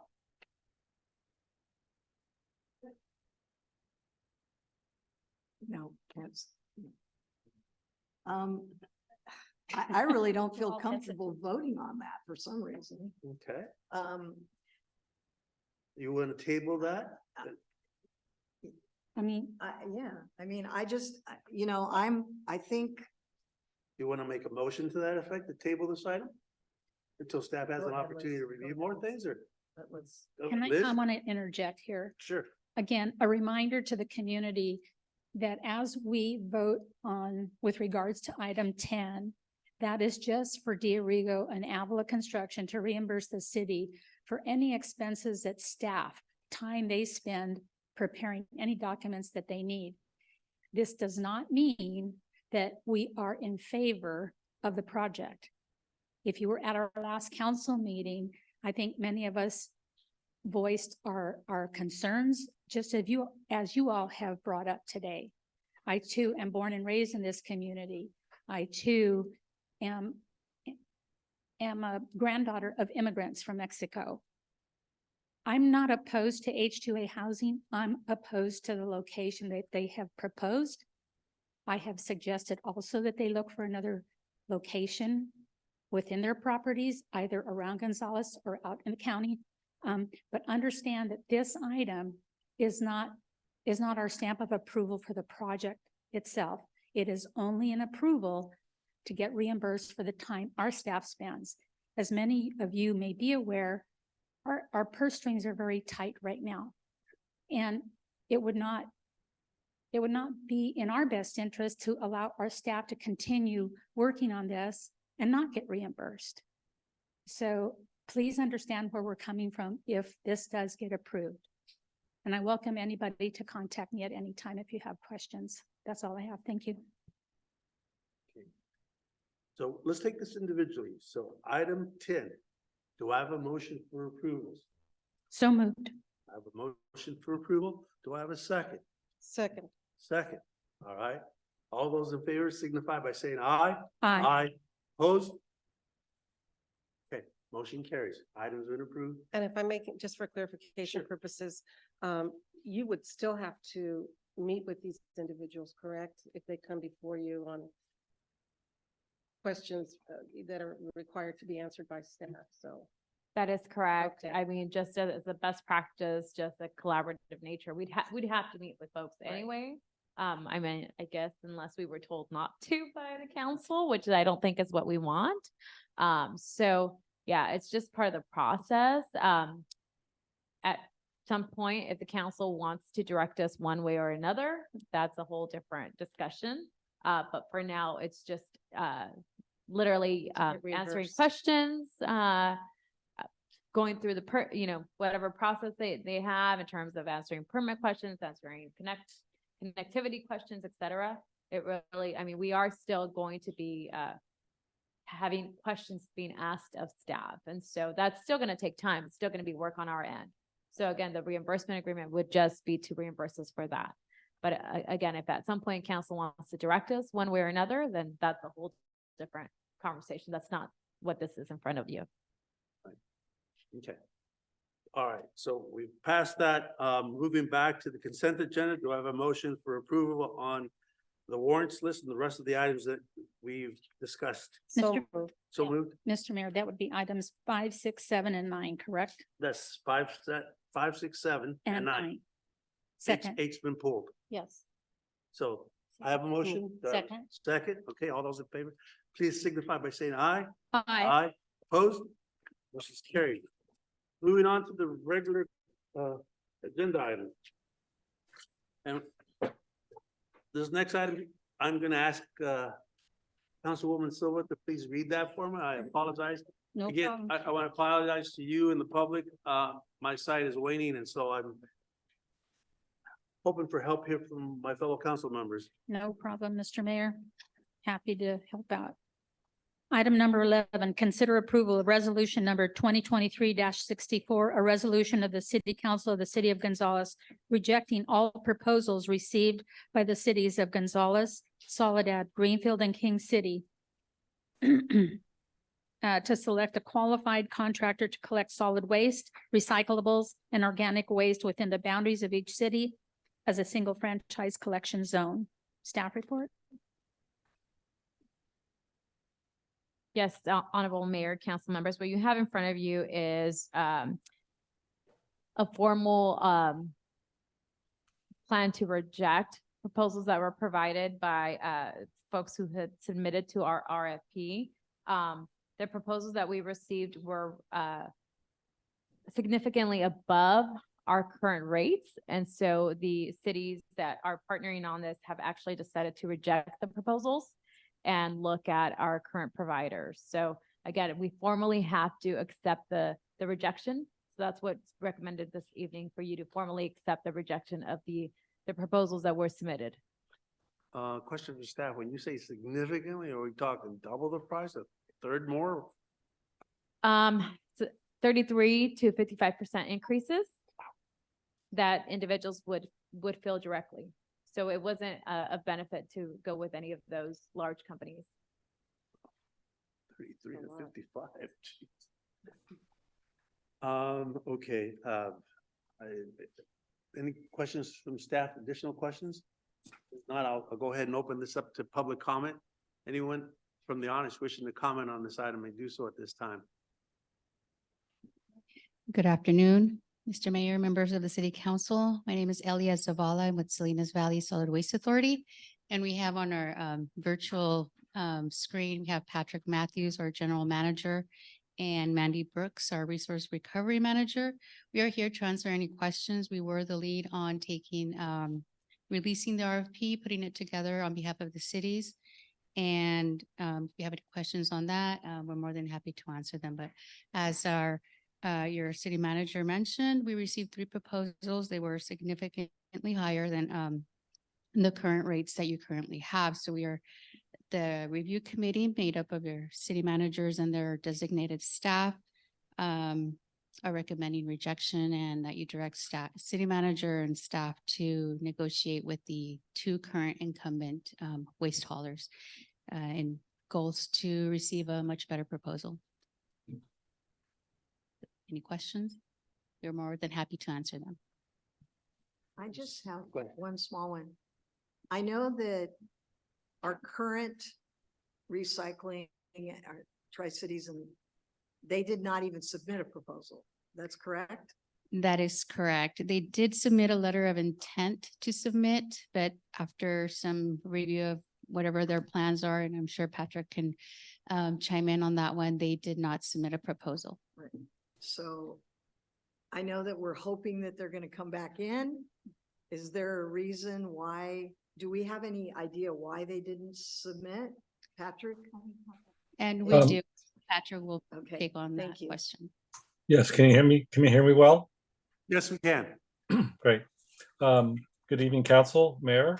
Yeah, I have spoken with the ownership management of Tri-Cities Disposal.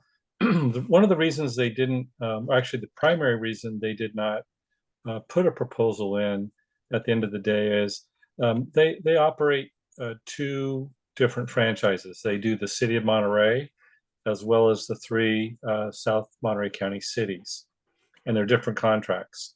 Their contract with the city of Monterey includes recycling processing at their Ryan Ranch operation. That facility is owned by the city of Monterey, the land and the building. They didn't feel that they could guarantee the rates going forward after that contract expires, which is in 5 years. So that would be sort of in the middle of the 10-year contract that most garbage franchises are set up under, typically 8 to 10 years. This one was proposed at 10 years. And so they were concerned about not being able to guarantee that, because if they don't get the contract with Monterey, whether it's negotiated or put out for bid in 5 years, they would have to come back and renegotiate with the 3 cities on alternatives for processing curbside recycling. So because of that and the way the contract was structured, they chose not to bid, and instead they were planning to lease some of their equipment and courtyard and things to one of the actual bidders that did propose. So we've had the discussion with them just briefly to understand, you know, what they could and can't do. And we think there's a way to handle that in the contract structure that would allow them to pass through any changes in processing costs after year 5, if they have to go out and find a third-party processor. And so the way the contract was structured wouldn't have allowed them to do that, but in a negotiated agreement, we could consider that that type of a structure with them, and hopefully get a proposal that is far more reflective of what the current rates are, and definitely better than those that we received for the independent proposals. Thank you. Any additional questions? You good? All right. Anyone else in the public wishing to comment on this item?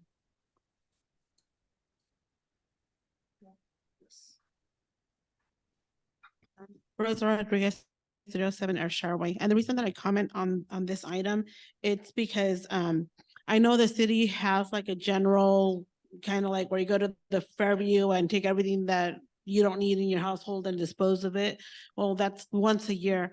And I just want to say that I'm very, very happy with Tri-Cities. I'm one of the residents that calls Tri-Cities to come to my home, and we had a treadmill that no longer worked after a lot of years and a lot of use, and during the rainy season. So we took it out there, and you know, it wasn't piling up in our home. And we had a microwave that had to go, and we had a lot of other stuff that had to go. And you know, it keeps our yard nice and clean, like you know Gonzales should be. And I think somebody from the Martinez said, you know, we should keep everything clean. And sometimes I pass through some of the homes and, you know, there's a lot of junk in the front of the homes or things that should closed. And, you know, this is a free service and, you know, it's being lazy. We don't call and get rid of all the junk. Because I know the city gets, you know, they pay them to pick everything up.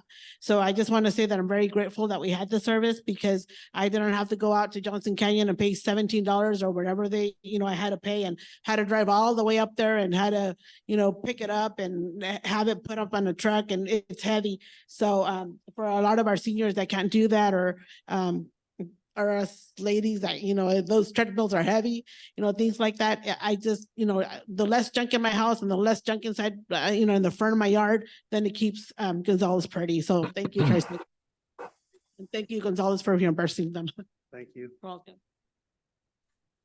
Anyone else from the public wishing to comment on this item? See nobody rushing up there. I will go ahead and ask Marisol, do we have anyone via Zoom? No comments via Zoom. Thank you. Mary, any comments via email? No comments via email. Okay, that being done, we'll go ahead and close the comment period and bring it back to council discussion or action. Mr. Mayor, I'd like to approve resolution number 2023-64, resolution of the City Council of the City of Gonzales rejecting all proposals received by the cities of Gonzales, Soledad, Greenfield, and King City to select a qualified contractor to collect solid waste, recyclables, and organic waste within the boundaries of each city as a single franchise collection zone. I'll second. Well, that was a mouthful too. Yeah. Thank you. All right. All those in favor, please signify by saying aye. Aye. Opposed? Motion carries. Next item on the agenda is a possible tax on parcels in Gonzales for fire services. Staff report? Good evening, Mr. Mayor and council members. As was just mentioned, the item that's before you this evening is your consideration of the potential parcel tax to support fire services within the city of Gonzales. I want to go back just a little bit and remind the council, this is actually a staff report that you have asked us to consider. Back in January, February, we had a goal session setting where this topic came up, and then again during the budget presentation where we talked about our, as what was just earlier referred to as tight purse strings, was discussed where we needed to look for some additional revenue sources in order to support our general fund activities, and the fire services are 100% funded by general fund dollars. So historically, the city of Gonzales has had a volunteer fire department, and the cost of running that volunteer fire department was just a little bit north of $300,000 a year. In 2007, we hired our first firefighter. He's sitting over there. He's now our chief. And this lasted for a number of years. And in 2015, we hired an additional firefighter to help with shift coverage. In 2018, 2 additional firefighters were hired, and Chief Musio became our chief. This lasted for a number of years, about 3 years. And in 2020, we hired some part-time firefighters. Again, as our volunteer program was dwindling, we hired part-time firefighters. And in 2021, it became necessary to actually make them full-time due to the demands on the overtime and so forth, and fewer volunteers. So that brings us to today, where the fire department is staffed with a chief and 6 paid fire personnel, 3 captains and 3 firefighter engineers. The cost of this new department is now at $1.1 million to operate. So this is a difference that has grown over time of $800,000. This difference has grown without any additional revenue sources to support the service. So here we find ourselves where we need to be looking for some additional revenue sources. To support the fire department, Measure K was in fiscal year 21-22, the Measure K Sales Tax Committee authorized and recommended the expenditure of $100,000 of that to support salaries and benefits for the fire department. In 2022-23, that increased to $200,000 to support. And this is as we were bringing on additional firefighters. This brings us to 2023-24, our current fiscal year, and Measure K is now supporting $250,000 towards the salaries of our fire department. So while this is necessary to balance our general fund, we should be looking for alternative funding sources to help support and sustain this vital service to the city. We still have a funding gap even with those amounts of just over $500,000.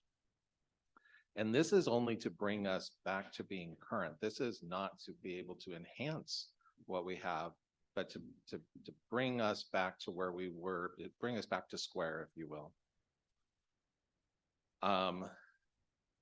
There are different options that we have. The city does have available to it an additional 0.5% sales tax until we hit that maximum amount.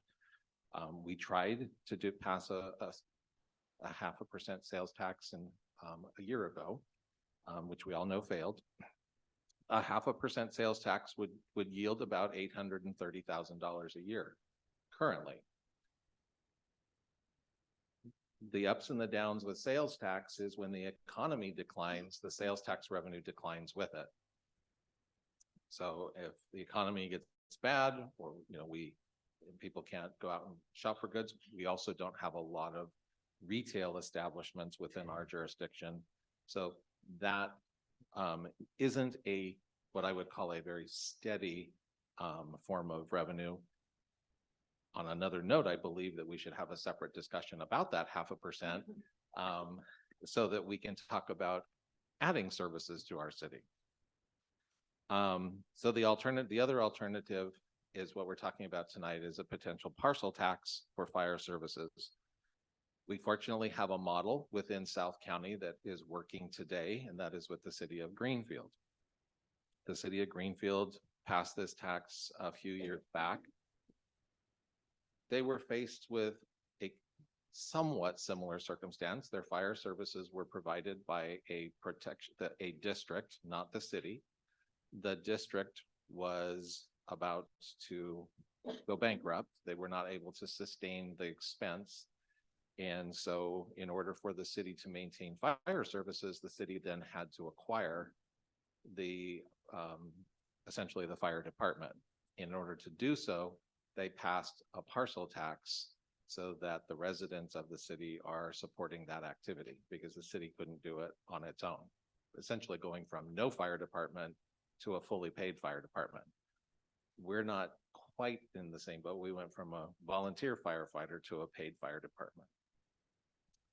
So by using the Greenfield model, and what I did was I took the Greenfield model and I overlaid it on our parcel data. Got the parcel data from the Monterey County Assessor's Office, and then overlaid, if we just were to implement exactly what that city had, what would that yield for us? And it would be just over $425,000 a year. A little bit higher because I didn't want to spend a ton of time doing this just for this discussion. Because for when it goes to the multifamily parcels, the assessment or the tax is $164 per unit. So I did not take all of I just want to make a disclosure. I did not go to all the multi-unit parcels that we have and multiply that by the number of units that are on each parcel. So I believe the number could go as high as 450,000. Using the Greenfield model, has an escalator in it that is automatic, and it is CPI with if I remember correctly, it has a max of 3%. But that can all be determined later. Currently in the city of Greenfield, a single family resident parcel pays $219.24. The multi-unit multifamily parcel is $164.42 per unit. And then the non-residential parcels, which will be predominantly in this category, is the commercial and industrial. They have a base tax that ranges from $93 to $219 plus 7 cents per square foot. Those are the individuals that actually will get the larger bill for the fire services, but those are also our largest buildings. Should there be an event, would require the greater amount of services. So anything that we do, of course, a parcel tax that if we say we want to explore this, it requires a 2/3 vote of the public. This is what we call a special designated tax. Therefore, it requires 2/3 of the affirmative in order for it to pass. So we need 67% for the parcel for a tax like this to pass. To give you, and I know we talked about it at budget time, but I'm going to mention it again. Several years ago, back in 2018, our general fund was at $2.5 million. At the beginning of this fiscal year, our general fund was right around $800,000. It is eroding almost every single year. We have a balanced budget this year, but the balanced budget this year does not anticipate any emergencies, which we've already had a couple of those.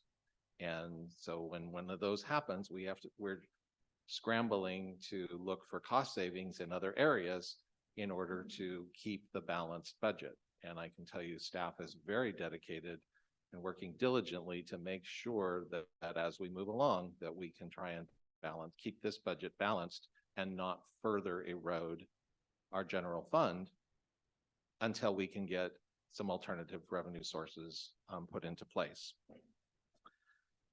So with tonight, if the council is inclined, we're not asking for any decisions tonight. We're asking for direction to see if the council is inclined to move in this direction and to direct staff to further explore this. It would most likely involve retaining some assistance through some consultant to do so, because we want to make sure that anything we do moving forward, that we do it methodically. We have an excellent education plan in place. I think we've learned our lesson from a year ago, that we really need to educate the public and what these funds would be used for, why the funds are needed. And so we want to make sure that we take the time to develop that education plan and what that is before we get to the point where if we're inclined to move in that direction and it actually goes onto a ballot and the staff has to pull back and no longer can be a proponent for it, or we have to stand neutral, we want to make sure that we have the time to do that. Part of that analysis would be whether or not we have a special election or whether we go on a normal cycle election. None of those decisions have been made at this time, and staff is not recommending anything at this time. I think we need some additional information and some additional analysis to move forward. So with that, staff is looking for council's direction. It is our recommendation that we do have to do something to bring in some additional revenue sources to shore up our general fund. I will mention as well that we are moving forward with the community center, and we have some pretty tight debt restrictions as well as reserve restrictions to move forward with some of the loans that we are moving forward with. And so we need to make sure that we're doing all that we can to shore up the finances of the city so that we can stay in compliance along with some of these loans for the projects that have been a priority for the city council. So with that, I'm happy to entertain any questions. And I believe we also have a representative from the International Association of Firefighters that when public comment period opens up, would like to speak and address this issue. I'm gonna go ahead and open it up to the public at this point, and then we'll come back with any questions from council. So I'll go ahead and open this item up to the public. Anyone from the public wishing to speak on this item may do so at this time. Okay. I'm for it, but there's also, I'm two-faced on it. Okay, he needs to understand, we already paid property tax on the school bonds, which for school that we're not gonna build. We're being taxed on other stuff on our properties from the county. So our belts, look, you see my belt has extra notches. We're not eating right because we gotta pay our bills or eat. Okay, there's notches on my head. I put that I lost a lot of weight because we can't afford to buy certain items, so we gotta choose what we buy. I'm for the tax that we should pay for our services. He gave us a good service the other day when my neighbor almost burned her bird cage. Poor birds, they got roasted, but he did a great job. But on the other hand, financially wise, my mom's gonna choose to raise the rent. And we're gonna pay, according to 165, about 1,100 and something dollars, which us landlords are be gladly to pass on to our tenants and tell them it was out of our hands. We already raised it for the property taxes for the school. You're gonna get calls later that the rents are so expensive. So every time you attack our pockets, go ahead and charge us 1,100, give him the money. Remember, the flip side of the coin, your tenants are gonna be crying that their rents are so expensive. So please give him the money, because I'm gonna sleep at night charging my tenants the 1,100. Please support the fire department. Thank you.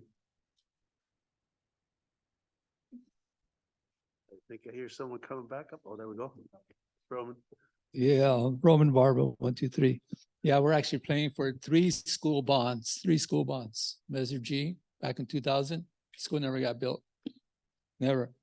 And then they went for another bond for $25 million to build the new school, which they can't build it because $25 million right now will not build that school. And the other $37 million is to improve the schools, which they're doing now. They're going to do it the stadium, and she's doing improvements to the school. But the other 25 minutes, guess what? She's going to ask for a school bond, right? But if you remember correctly, when they went for those two bonds, I was totally against them. I fought against those bonds because I Roman, knew I'm sorry, could you keep the topic, please? this is the same thing. We're talking about property taxes here. Uh-huh. Okay, it's basically the same thing. So I don't know what you're talking about, Jose, but it is the same thing. Okay. So you're charging us property taxes, right? Right. Okay, that's going to property taxes, right? Right. So it's basically the same thing. So you're going for our property taxes. You want to put it on our taxes, right? So, right. So now you also want to raise sewer, water, and everything else too, right? So basically, just because the city is making mistakes, it doesn't know how to keep track of their money and it's overspending and stuff. You want to charge the public for it, right? So you want to put it in our taxes. You want to make us pay for everything, which, yeah, of course, our renters, we got rental properties, right? So we're going to raise it on our renters. So the renters that are farm workers that are living in our homes that can't afford it is going to pay for it, right? It's not us, it's them. Because you guys don't know how to budget your money. That's what it comes down to, basically. And to try to stop me on saying what bonds or what the school was doing and stuff, it's basically the same thing what the city is doing. So totally But against this that. one you'll get to see, because it's the fire department. You'll get to see them. They're there. It's real. It's touchable. Yeah. So whatever I'll say. So basically it's the bond money. I'm not against the fire department, but if we raise the taxes, it's going to go on our renters, just like Mr. Martinez says. So, but you guys got to learn how to budget. Thanks. Thank you. Anyone else from the public wishing to speak on this item? Yeah. Yes, I see that. See that. My name is Rosa Rodriguez. And first of all, I just want, 307 North Shore Way here in Gonzales. I do want to say that I already requested a meeting with the attorney, Mr. Rodriguez. And the reason for that is I have 3 minutes to speak, just like Mr. Barba said. And when it's something related to the same topic, we should be allowed to express as community members. As it is, we want more people to come and voice our opinion, and we should be allowed those 3 minutes if it's regarding the same topic. Going back to the topic, because this is related to the taxes on the fire department. And then in addition to other, comments that shouldn't be made as, come across as racist. So that's a meeting that I want to, that I'm still waiting for. But going back to the parcel taxes, please correct me if I'm wrong on the math. It says 164 per unit. So this is 164 per home. Is that correct? I believe that's per rental unit. This is rental unit? Yeah, it's just a rental unit.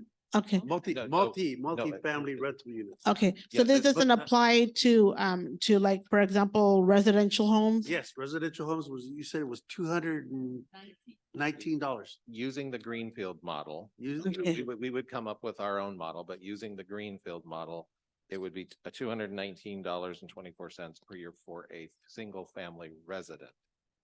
For a multifamily parcel, which would be a parcel that Right, has per an year. apartment complex on it, Mhm. it's $164 per unit, and that is the cost per year. Per year. Okay, thank you. I just wanted to clarify, what was the difference between the apartments and which ones are the residential? And so if it says per unit, so I guess that would mean, say, for example, I don't know, for the ambulance, I'm paying like $5 on each property tax that I receive. And that times 2 would be, that would be 10. So for example, the way that I was calculating it before, so that would be 219 every 6 months. Is that what it is? Or no? It's per year. Oh, it's 219 per year? Per year. Okay, so it's not, because I receive my taxes in April and then in December, and they're split in 2. So this would be 219 a year and that's it. That's it. Okay, well, I mean, I'm having a hard time paying my water. I'm having a hard time paying my gas. And, and there's a reason why I'm not working, and I shouldn't have to explain why. However, we complain about, response time, and we complain about all these different things. And yes, I would be for, paying $219, even though I don't have the money right now to pay my water. And the reason for that is because if we're going to be adding all these houses and we're not adding, for him to do his job, then how is he going to do his job? And yes, I agree with everybody else. The city needs to know how to budget their money so that we don't have to end up paying for it. And I don't know if we could go to somewhere else, like the supervisors or somebody else, to allocate money for the fire department. I mean, I don't know how that works. But I would be for it because, they're also our paramedics. Thank you. Thank you. You're welcome. Anyone else? No. Marisol, anyone via Zoom? Yes, I have 2 people. Okay, 2 people, all right? Go ahead and put them on.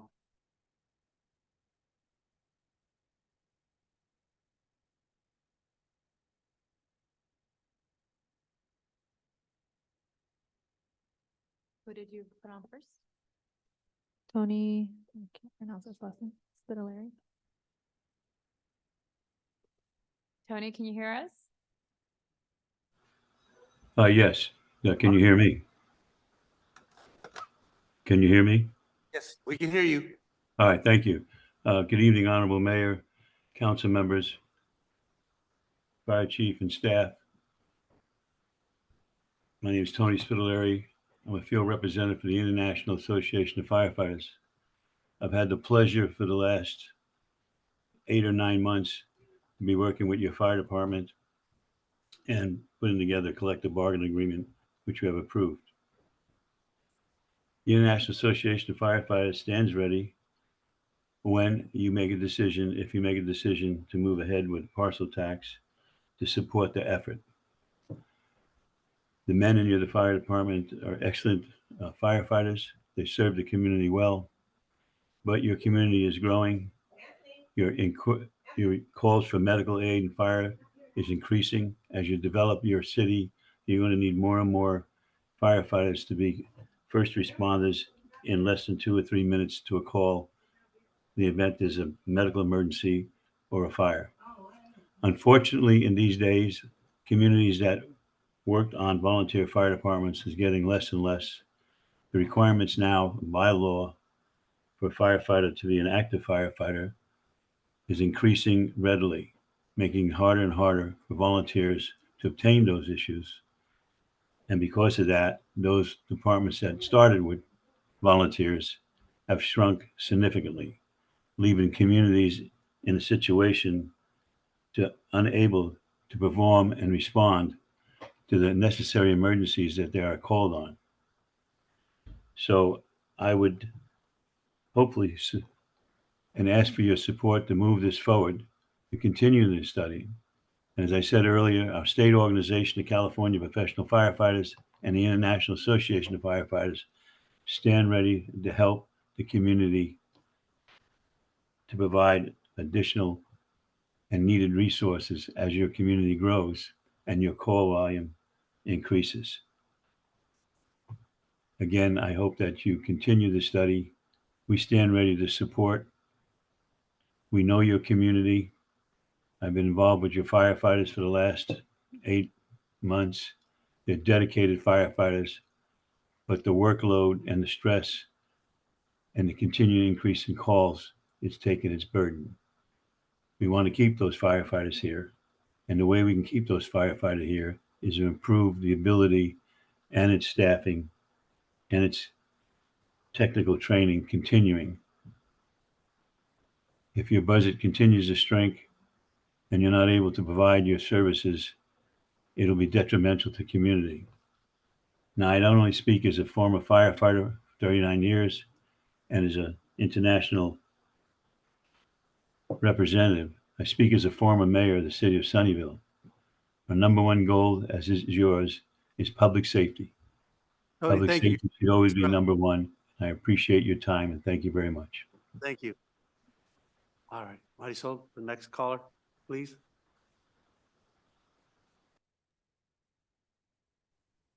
All right, this is Henry Martinez Jr. So my dad works for me. So a lot he could say, you know, it all goes through me, so the final decision is all mine. So we own a ton of properties. I pay the city well enough for the fire inspections and to maintain our property to make sure nothing catches on fire, that we got no chemicals anywhere on there. So I do my part already by paying the city for the fire department. So yes, pass this parcel tax so everyone else can pay as equally as we do as property owners. You know, I don't mind paying more. I'm getting tired of paying the government anyways. I'll use this as a tax deductible. It don't matter to me. So, but if it does get out of hand, it will get passed on to the renters. That I can assure you 100%. And, you know, it's as expensive as is. You know, I had to cut back a lot of construction projects because it is expensive. So, and then to find out that you guys can't maintain our money and it is getting wasted, defund the police. You guys are spending too much money on the police department as is. As the next subject that is on this agenda is coming up, and I'll leave that for that one. But yes, support the fire department, give them what they need so that we don't have any problems like their down machine I guess they got right now. You know, we should have never have gotten to this point in the first place. He needs all the money that he can get to maintain this town like he should been. You know, like I said, we had a structural fire at our place. He came over, handled that real quick before it got any problems. His fire department has came in and gave support when we had a medical emergency. So I will stand with him, and I'll stand with the decision to charge every single one of these residents here to pay their dues. Because you know what? When a fire happens, who you calling? Exactly. Thank you. Thank you. All right, I believe that was the last one, Marisol. Yes, Okay, Mary, any via email? no comments via email. Okay. Then I'll go ahead and close the public comment period and bring it back to council. Council, what's your favorite? Any additional discussion, or do we want to make a motion? Or do you need a motion, or do you need just clarity as to Direction. We're just looking- direction? We're just looking for direction. Okay, I'll say that I'm, And I have a question Yeah. too. yeah, okay, you have questions? Go ahead. Okay, my question is, if we do the parcel, if we decide to move forward, because you have to investigate what we need to do. You talked about moving it to maybe 2024 to the regular election, obviously, because we want to do this as soon as we can. I'm gonna go back to that concern about these putting things on ballots where they're talking about not allowing city or local jurisdictions to do, I forgot what it's called, but local jurisdictions to be able to put something on the ballot to further, for this would be a perfect example of this, I think. I guess that's my concern. You know what you guys all know what I'm talking about. 'Cause yes, that will dismiss all the, yeah, and is that coming up soon? Because that's my concern. There is a measure that will be on the ballot in 2024 statewide. That's Right, okay. 2024. That would need to be part of our analysis. Part of why I think, this is my opinion, that if we moved forward with a parcel tax, because a large part of that measure is to require all new taxes to be at a 2/3 threshold, including, the sales tax measure that we tried to do as a general that only required 50%. Since this is a special dedicated tax, it already requires a 2/3 threshold. So we would already be at that point. Now, are there other things that might affect it? We need to still evaluate all those. But direction from the council gives us, kind of the wherewithal to kind of sort all those things out. Sorry for my inadequate way. No, it was perfect. I just knew that I was thinking about that. 'cause And we all knew exactly what you were thinking. I know you did. That's why I was being so evasive. Okay, that was my only question. I just wanted to make sure that wouldn't interfere. Ms. Silva? And just real quick, and that would be 2/3 of those that cast their ballots at the election that this could be on. That is correct. It's 2/3 of those casting a ballot. Perfect, thank you. So let's go to. Question, but I think this really provides staff and opportunity to move forward is real. Do the work of any, make sure that the information is correct and that the residents are happy. What's being definitely data. Okay. So they can break it down. Yeah. I don't compare the numbers, the green, the shares, move forward.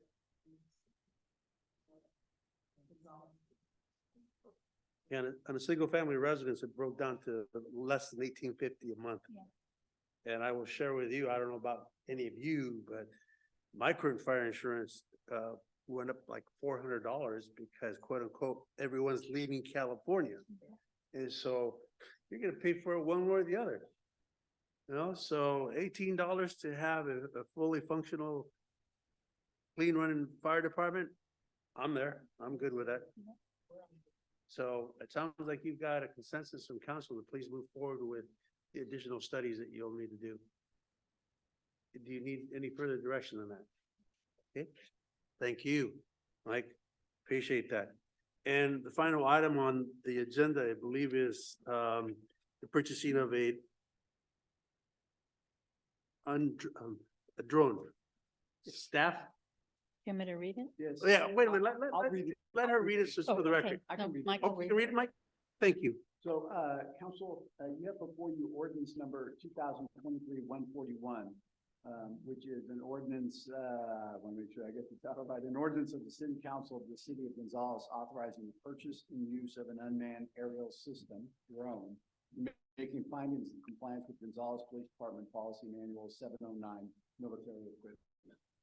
On this matter, this ordinance was introduced and discussed at length on September 18th, 2023, and we actually received quite a bit of public comment at that time. So I'm gonna try to keep the report short. Basically, the police department has proposed the purchase of a drone or unmanned aerial system. And because that equipment is considered to be military equipment, it must also comply, this purchase must comply with the city's military equipment policy, which was adopted by way of an ordinance in 2022, and then recently renewed again for another year in July of 2023. The proposed system that the police department would like to purchase is a combo package from General Pacific. It includes a drone with thermal and zoom camera capability, remote control console, battery charger, comes also with training and customer assistance. The city has received a quote from General Pacific for the system of $11,448, but the ordinance has been prepared this evening to in a not to exceed amount of $12,000 because the quote doesn't include sales tax and shipping. We also want to build in a little bit of wiggle room, and for some reason there was an increase during the time that we got the original quote and when we actually make the purchase, if it is approved. There were a number of questions that were raised at the last meeting about what guidance and what controls the use of the drone. Primarily, the department is proposing to use the drone for efforts during holidays, locating missing persons, coordinating city responses during emergencies such as fires, floods, and pursuits, and assistance during the service of warrants. There's a multitude of policies and procedures that will apply to the city's use of this drone if it's purchased. Gonzales Police Department Policy 609 specifically addresses the use of unmanned aerial systems, and it is the policy that for all, by way of background, most police departments in the state of California, as well as throughout the United States, are using what's known as the Lexipol Policy Manual, and one of the standard policies that are in that manual is a policy that deals with the use of drones. So the city would be using that policy. Most of the other cities that have drones around this area are using that same policy as well. We'd also have to comply with the Federal Aviation Administration regulations about the use and launching the drone and so forth and so on. And it requires that the drone only be used by a certified and licensed, basically a certified person in the police department. And then lastly, because of this overlay of the military equipment policy, the department will have to report on an annual basis as part of its regular routine report on the use of military equipment. How often the drone is deployed, for what reasons, do we receive any complaints during the previous year, and so forth and so on. That will be part of the annual process that will come forward to the city council, as well as to the public to listen to on an annual basis. So the ordinance before you also has an exception to the city standard requirement that the purchase of items over $5,000 require us to go out to bid. The exception is that when the involved equipment can only be purchased from one vendor. In this particular case, because of the specifications that the police department has made, the item in question, the drone, and the package in question this evening can only be purchased from the identified vendor. And so we believe that we can dispense with regular bidding. Just as a side note, the $5,000 bidding limit is probably way too low. That's one of the things we probably need to revisit. Most of the other cities have increased that to the minimum $10,000, in some cases 25, and in some cases even higher. So we have to revisit that issue. But in summary, then, what you have before you is an ordinance that complies and makes all the findings that are required pursuant to the city's existing military equipment policy.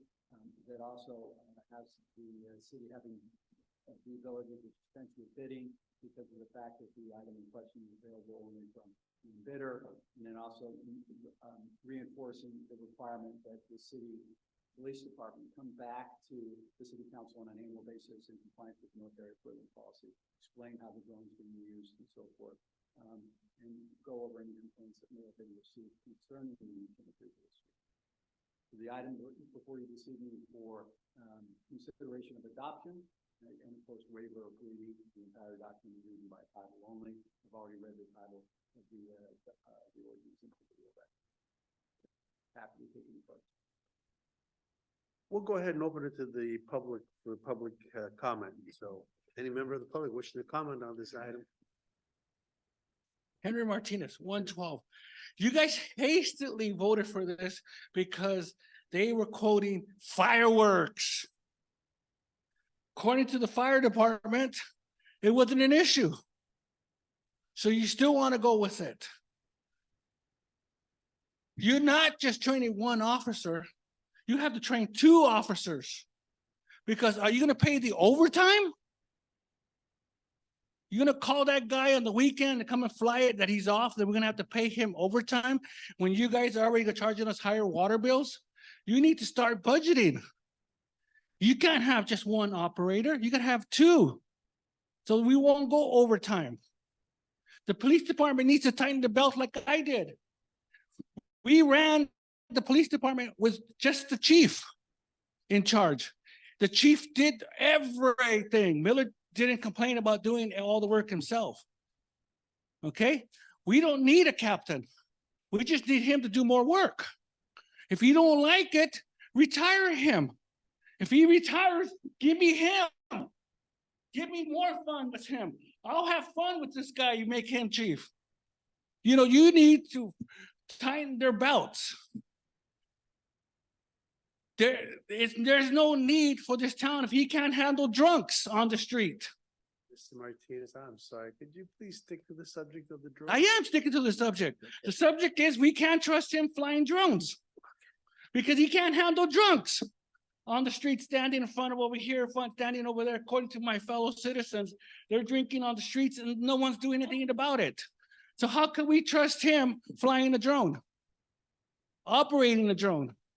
You better put a red phone at the city hall that knows that I'm calling you, you know, red phone like Batman. Beep, beep, beep, beep, beep, beep. Oh, it's Mr. Martinez again calling on the drone. You know, think about it. There was no issue on fireworks. Like Roman said, you should have gave $3,000 to the fireworks to tell them, hey, let's stop legal fireworks for sale for a year and check and let the police department handle it that way. But no, you guys choose to give him military equipment. They've proven in the past they misused the AR-40 on knife fights, military equipment. They misused it on 10th Street for a guy with a knife. They were there again last weekend. You can watch Gonzalez News. There's a report saying that they were out there chasing somebody in the middle of the night. And that's the same people that they pull out the machine gun on. So how can we trust them with military equipment? When they're refusing to answer our phone calls, they're refusing to talk to us, and their secretary is running block for me to talk to them. Thank you, Mr. Martinez. There's no trust. Thank you, sir.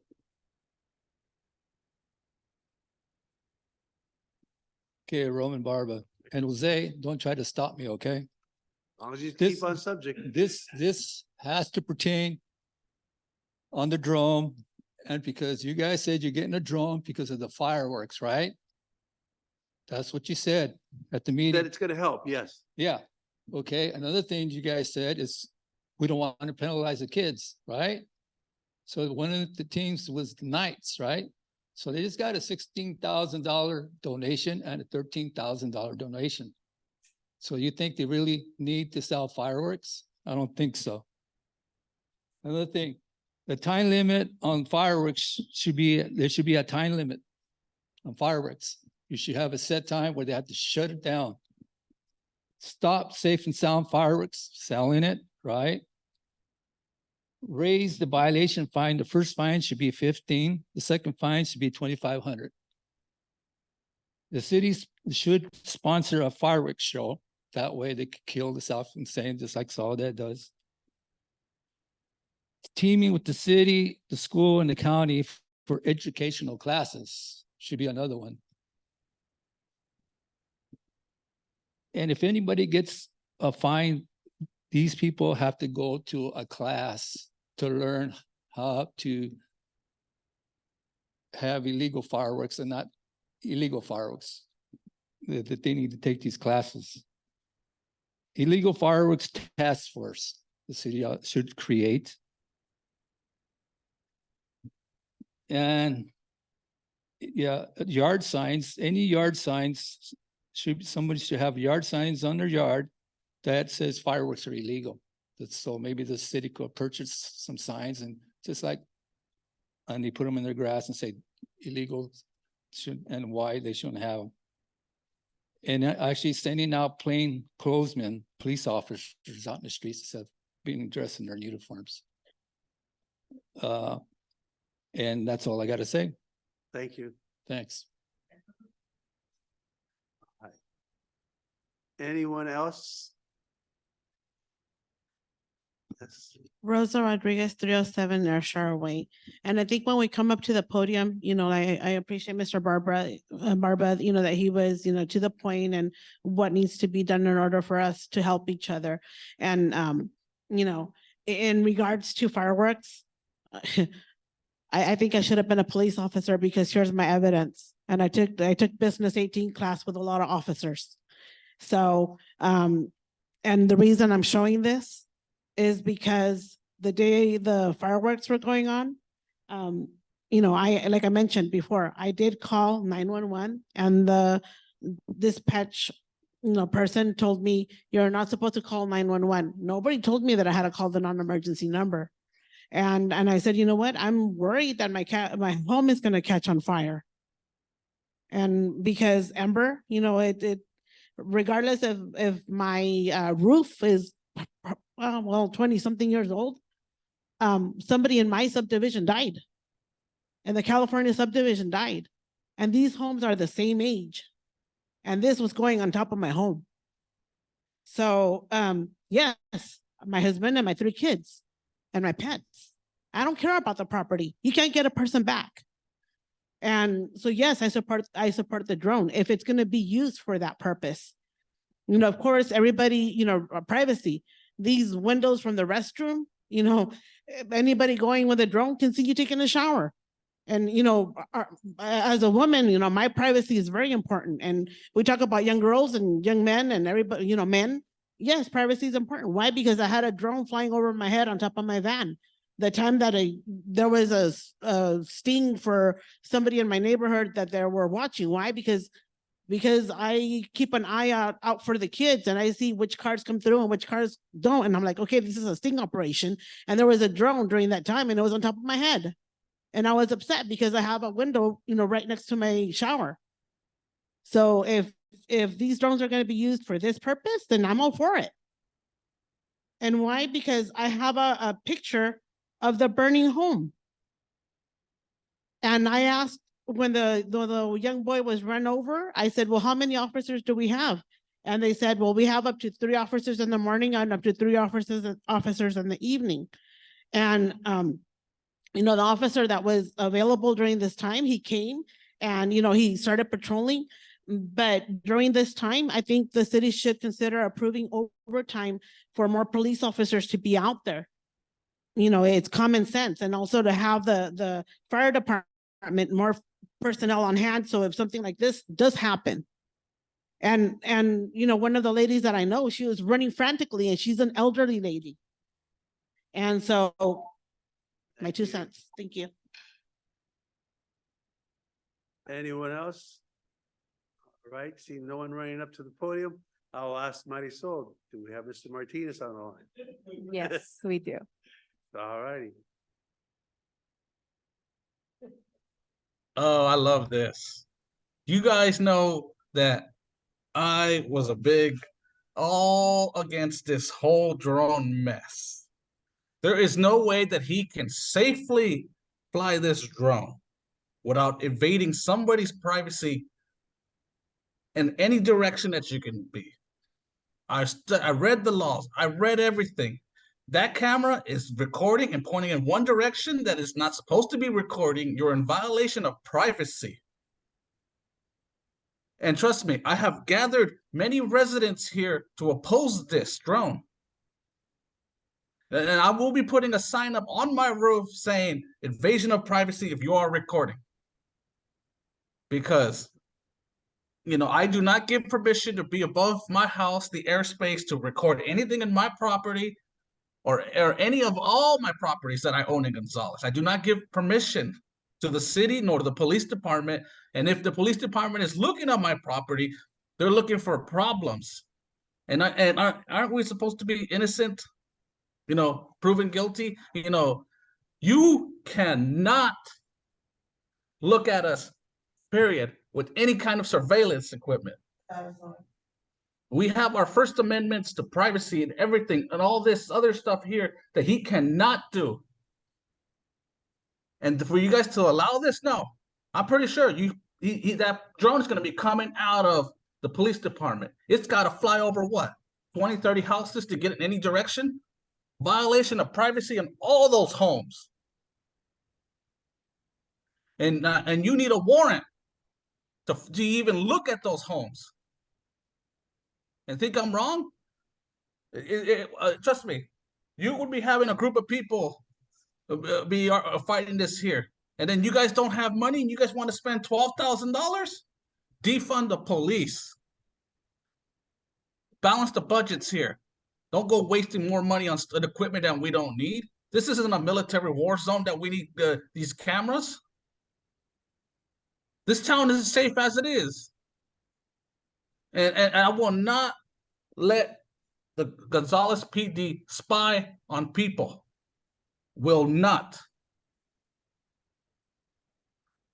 And I speak to everybody here. Know your laws. Know your privacy. You have the right to protect your property from any kind of surveillance or anything. I have cameras up. Guess what? I can't point my camera to my neighbor. It's against the law. I can only point my cameras on my property and the field view of which they are. I cannot go overlapping any fences or anything out like. So this drone, it has a 360 view of the whole entire town when it's up in the air. Thank you, Mr. Martinez. Marisol, do we have anyone else on Zoom? No comments via Zoom. Thank you. Mary, any comments via email? No comments via email. Okay, I will now go ahead and close the public comment period. We'll bring it back to council. I'm sorry, now we'll close the public hearing. And I'll bring it back to council for further discussion or motion. Okay, you're gonna make the motion? I just had one question. Sure, go ahead. Is Ask the it, question. is it possible to put, I don't want to say restrictions, but I mean, some type of protocols on the drone so that we don't just, I understand. Listen, I live with someone who doesn't like the idea of having a drone either. My husband doesn't want us to have a drone, but I also can see the benefits of it. So is it possible to put restrictions somehow? Yeah, to answer your question, we, like I said last time we talked about this, we have a 3-page policy that covers the usage of a drone, the prohibitions of use of the same drone, and one of the top ones under that category would be shall not be used to conduct random surveillance activities.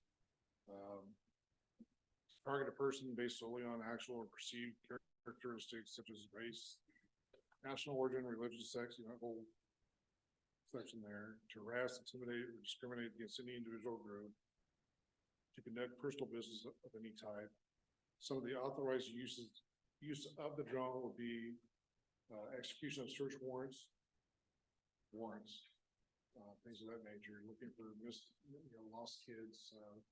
And we did have 3, I think it's mentioned last meeting this year, we had 3 missing from the local schools early on, and they were like a block away when you were finding them. But use of drones under those circumstances, you cover a lot of ground quickly.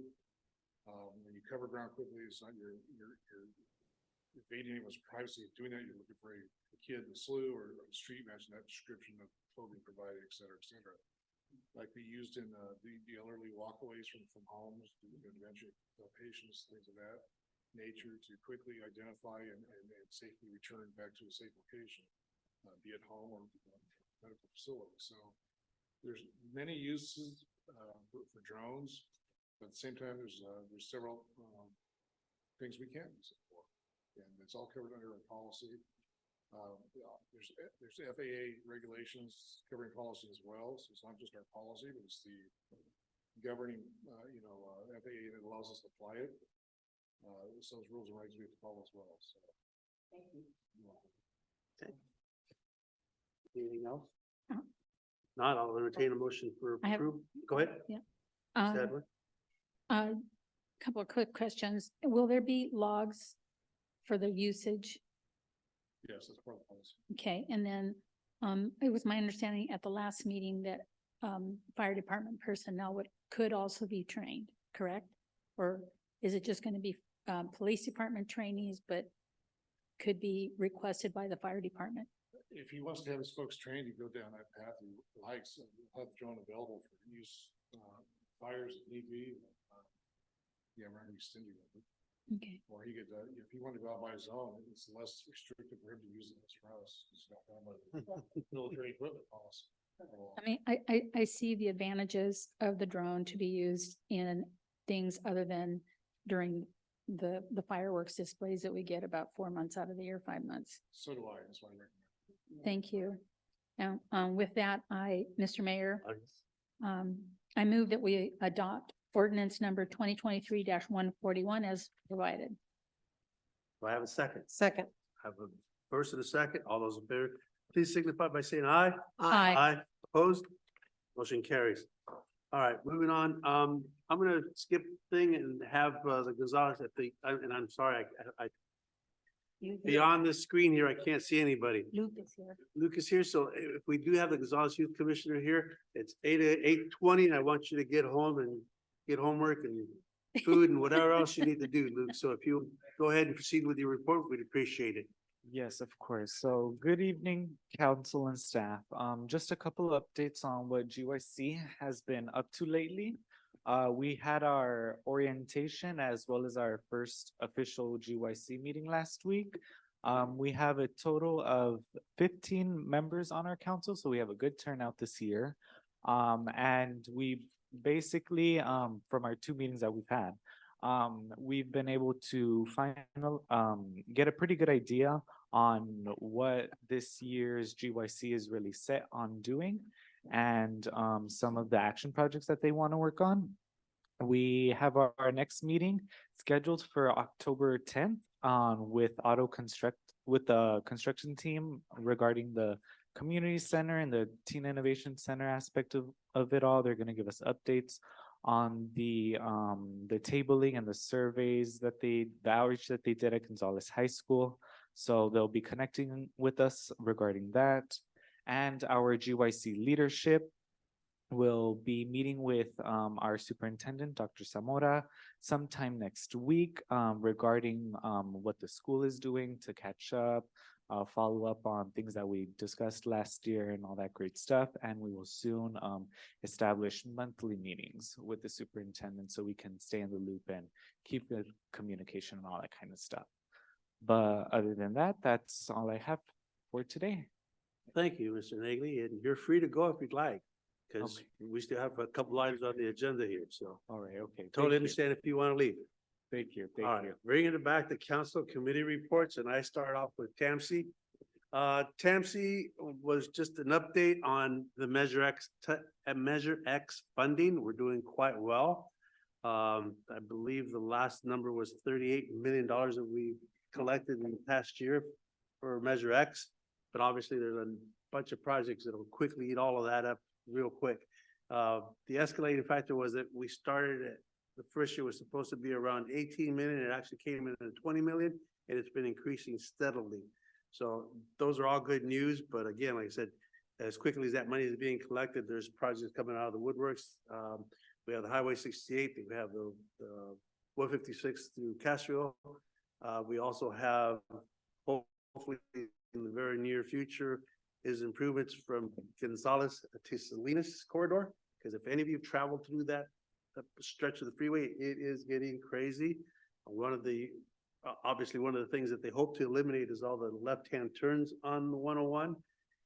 I've suggested, and so did several other people, that one of the other things that should be looked at is an improvement on the Chular Bridge, because if you come home in the evening, that Chular Bridge is starting to back up into the 101.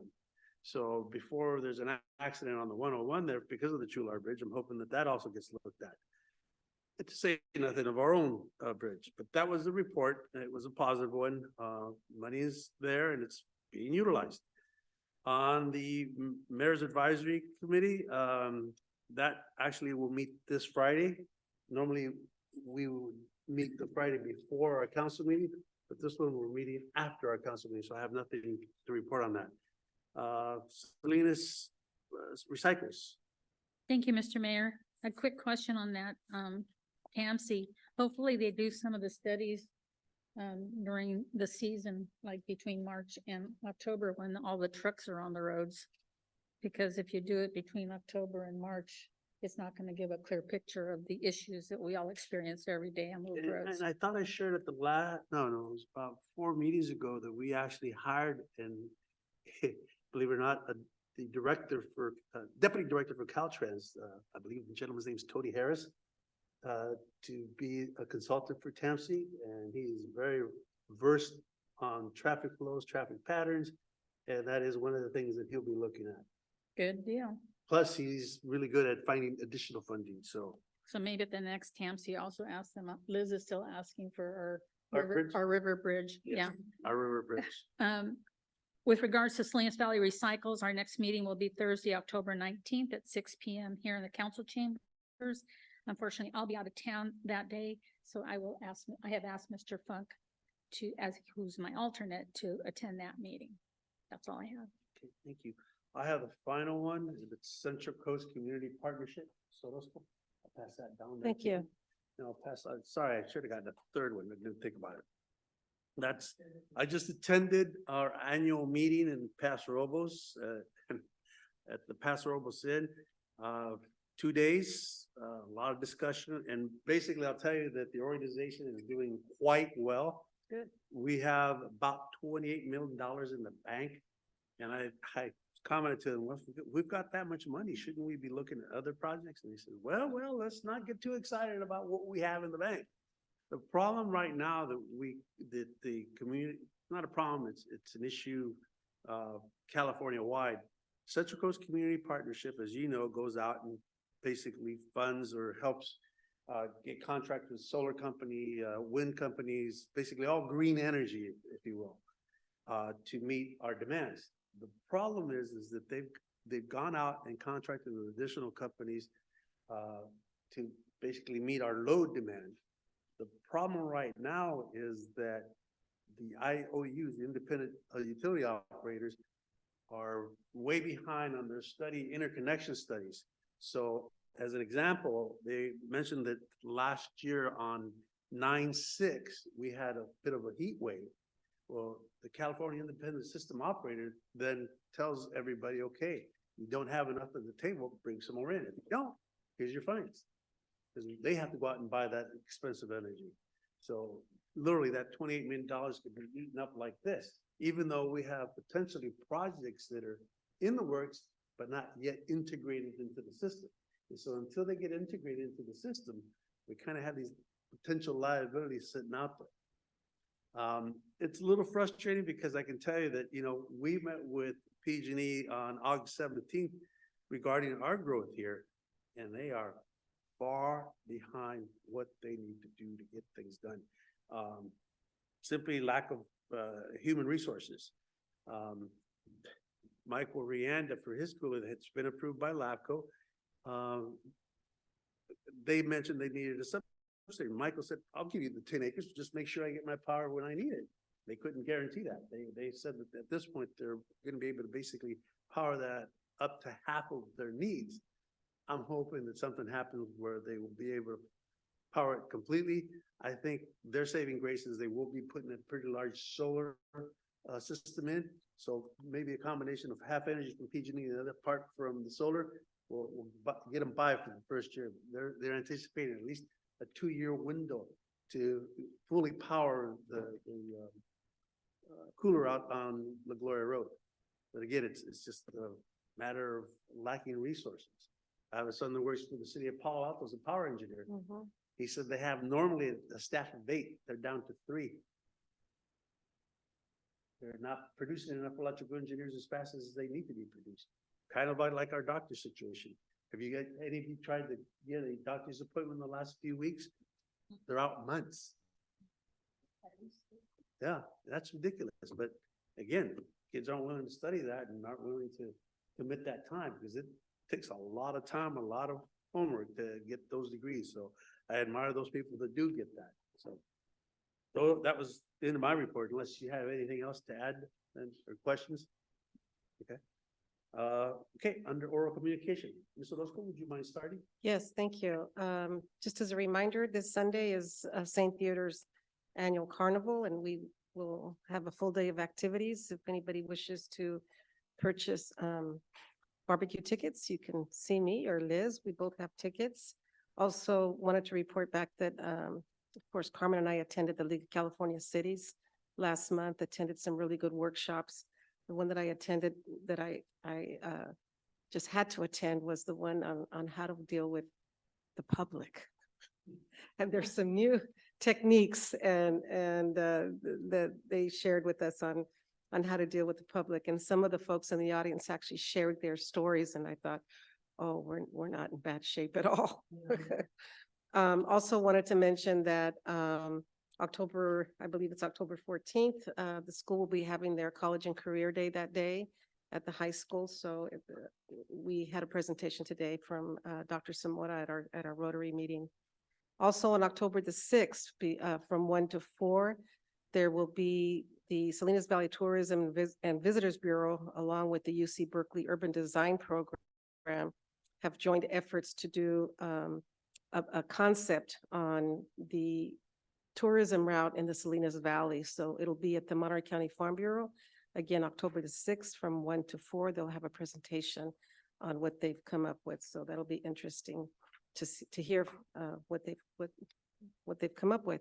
Also on the 21st of October, ACOMI, which is a organization that's been doing an annual conference for immigrant women, will be doing their annual conference here in Gonzales at the high school gym from 9 to 4:30. They will have a series of workshops on housing and jobs, and also healthy eating, and also mental health services and information. That's it. Ms. Silva.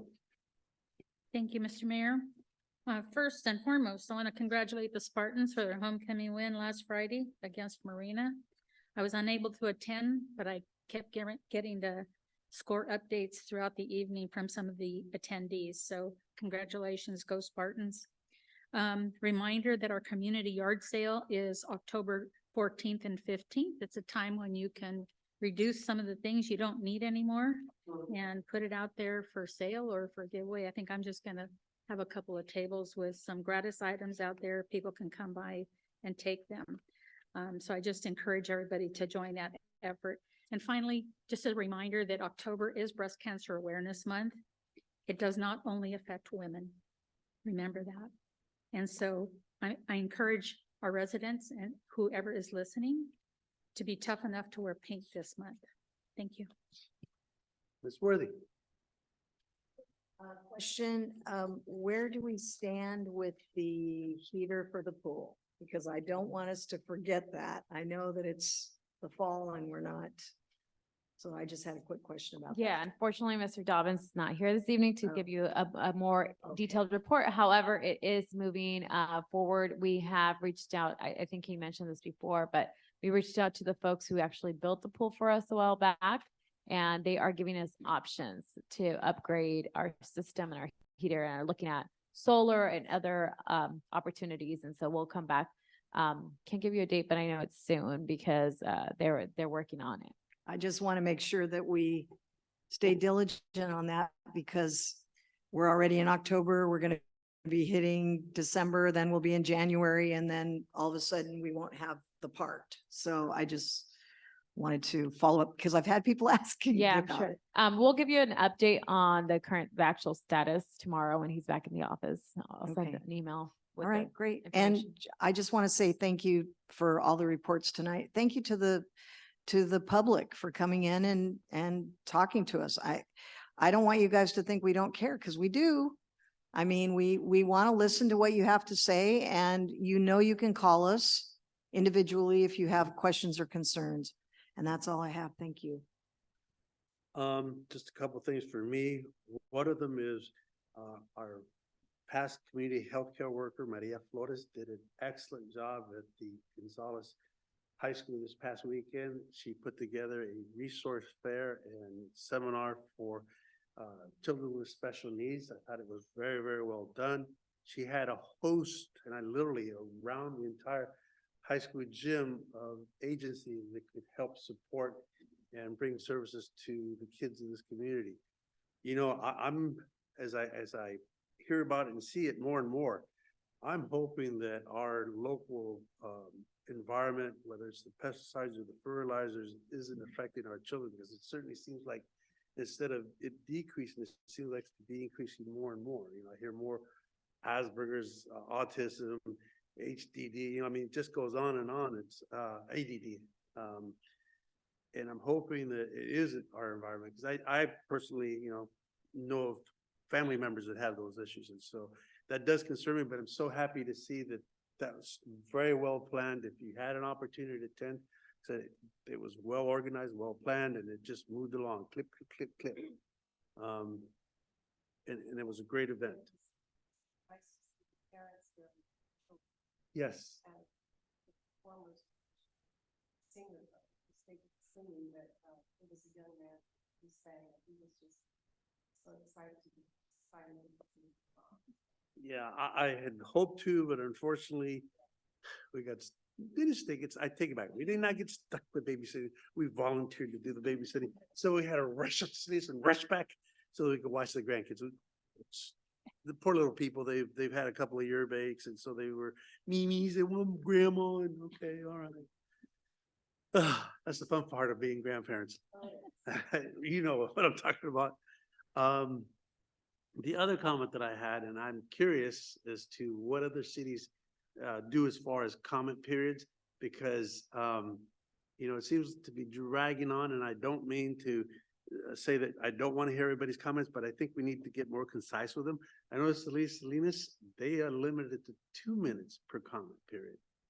So I was wondering, what does Soledad do? Because I know Soledad's getting out at midnight a lot of times. All that has 3 minutes, but when we know that there's going to be an item that's going to have a large number of speakers, they have reduced it to 2 minutes. So do we have to do that as an ordinance or as a? No, you as the chair of the meetings have the ability to limit the time and so forth. I mean, I always think it's better if we're going to make a policy change from 3 to 2 on an ongoing basis, that you give the public some of the. Okay. But you do have that ability to do it. Okay, well, if I have that ability to do that, then, okay, so noted. That's really all I had. On to manager's report. Just a few items. So I also attended, obviously, the League of Cities conference. It was great. Really good information, some good sessions. So it was good to be there. I want to make sure everybody knows, I know council members, you all know, and Mayor, obviously you were there, helping us get the Rianda Cooler approved by the LAFCO for annexation. So that's a huge opportunity for our community.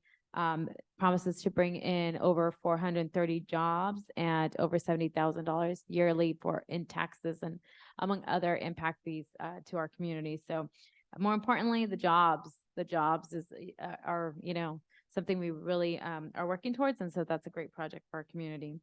Well, I'm also hoping it brings some tax dollars. Yes, so we need all of it.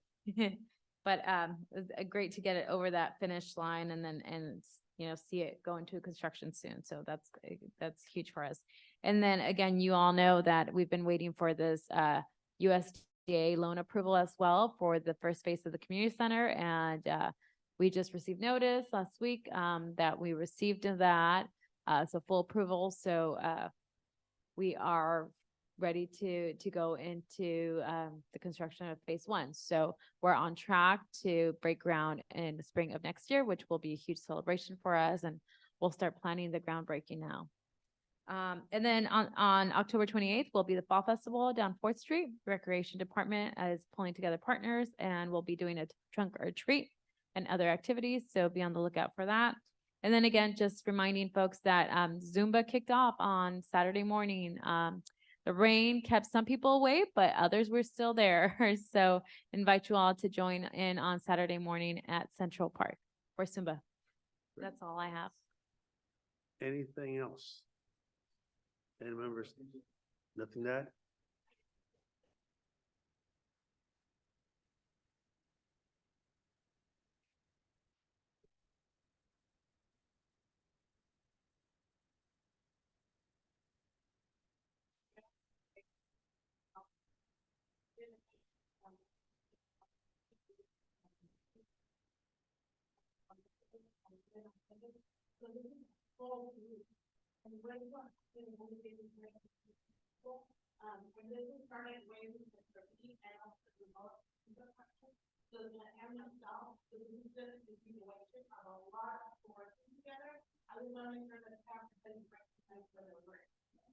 Rosa, thank you, and I do apologize for that omission. You're absolutely correct.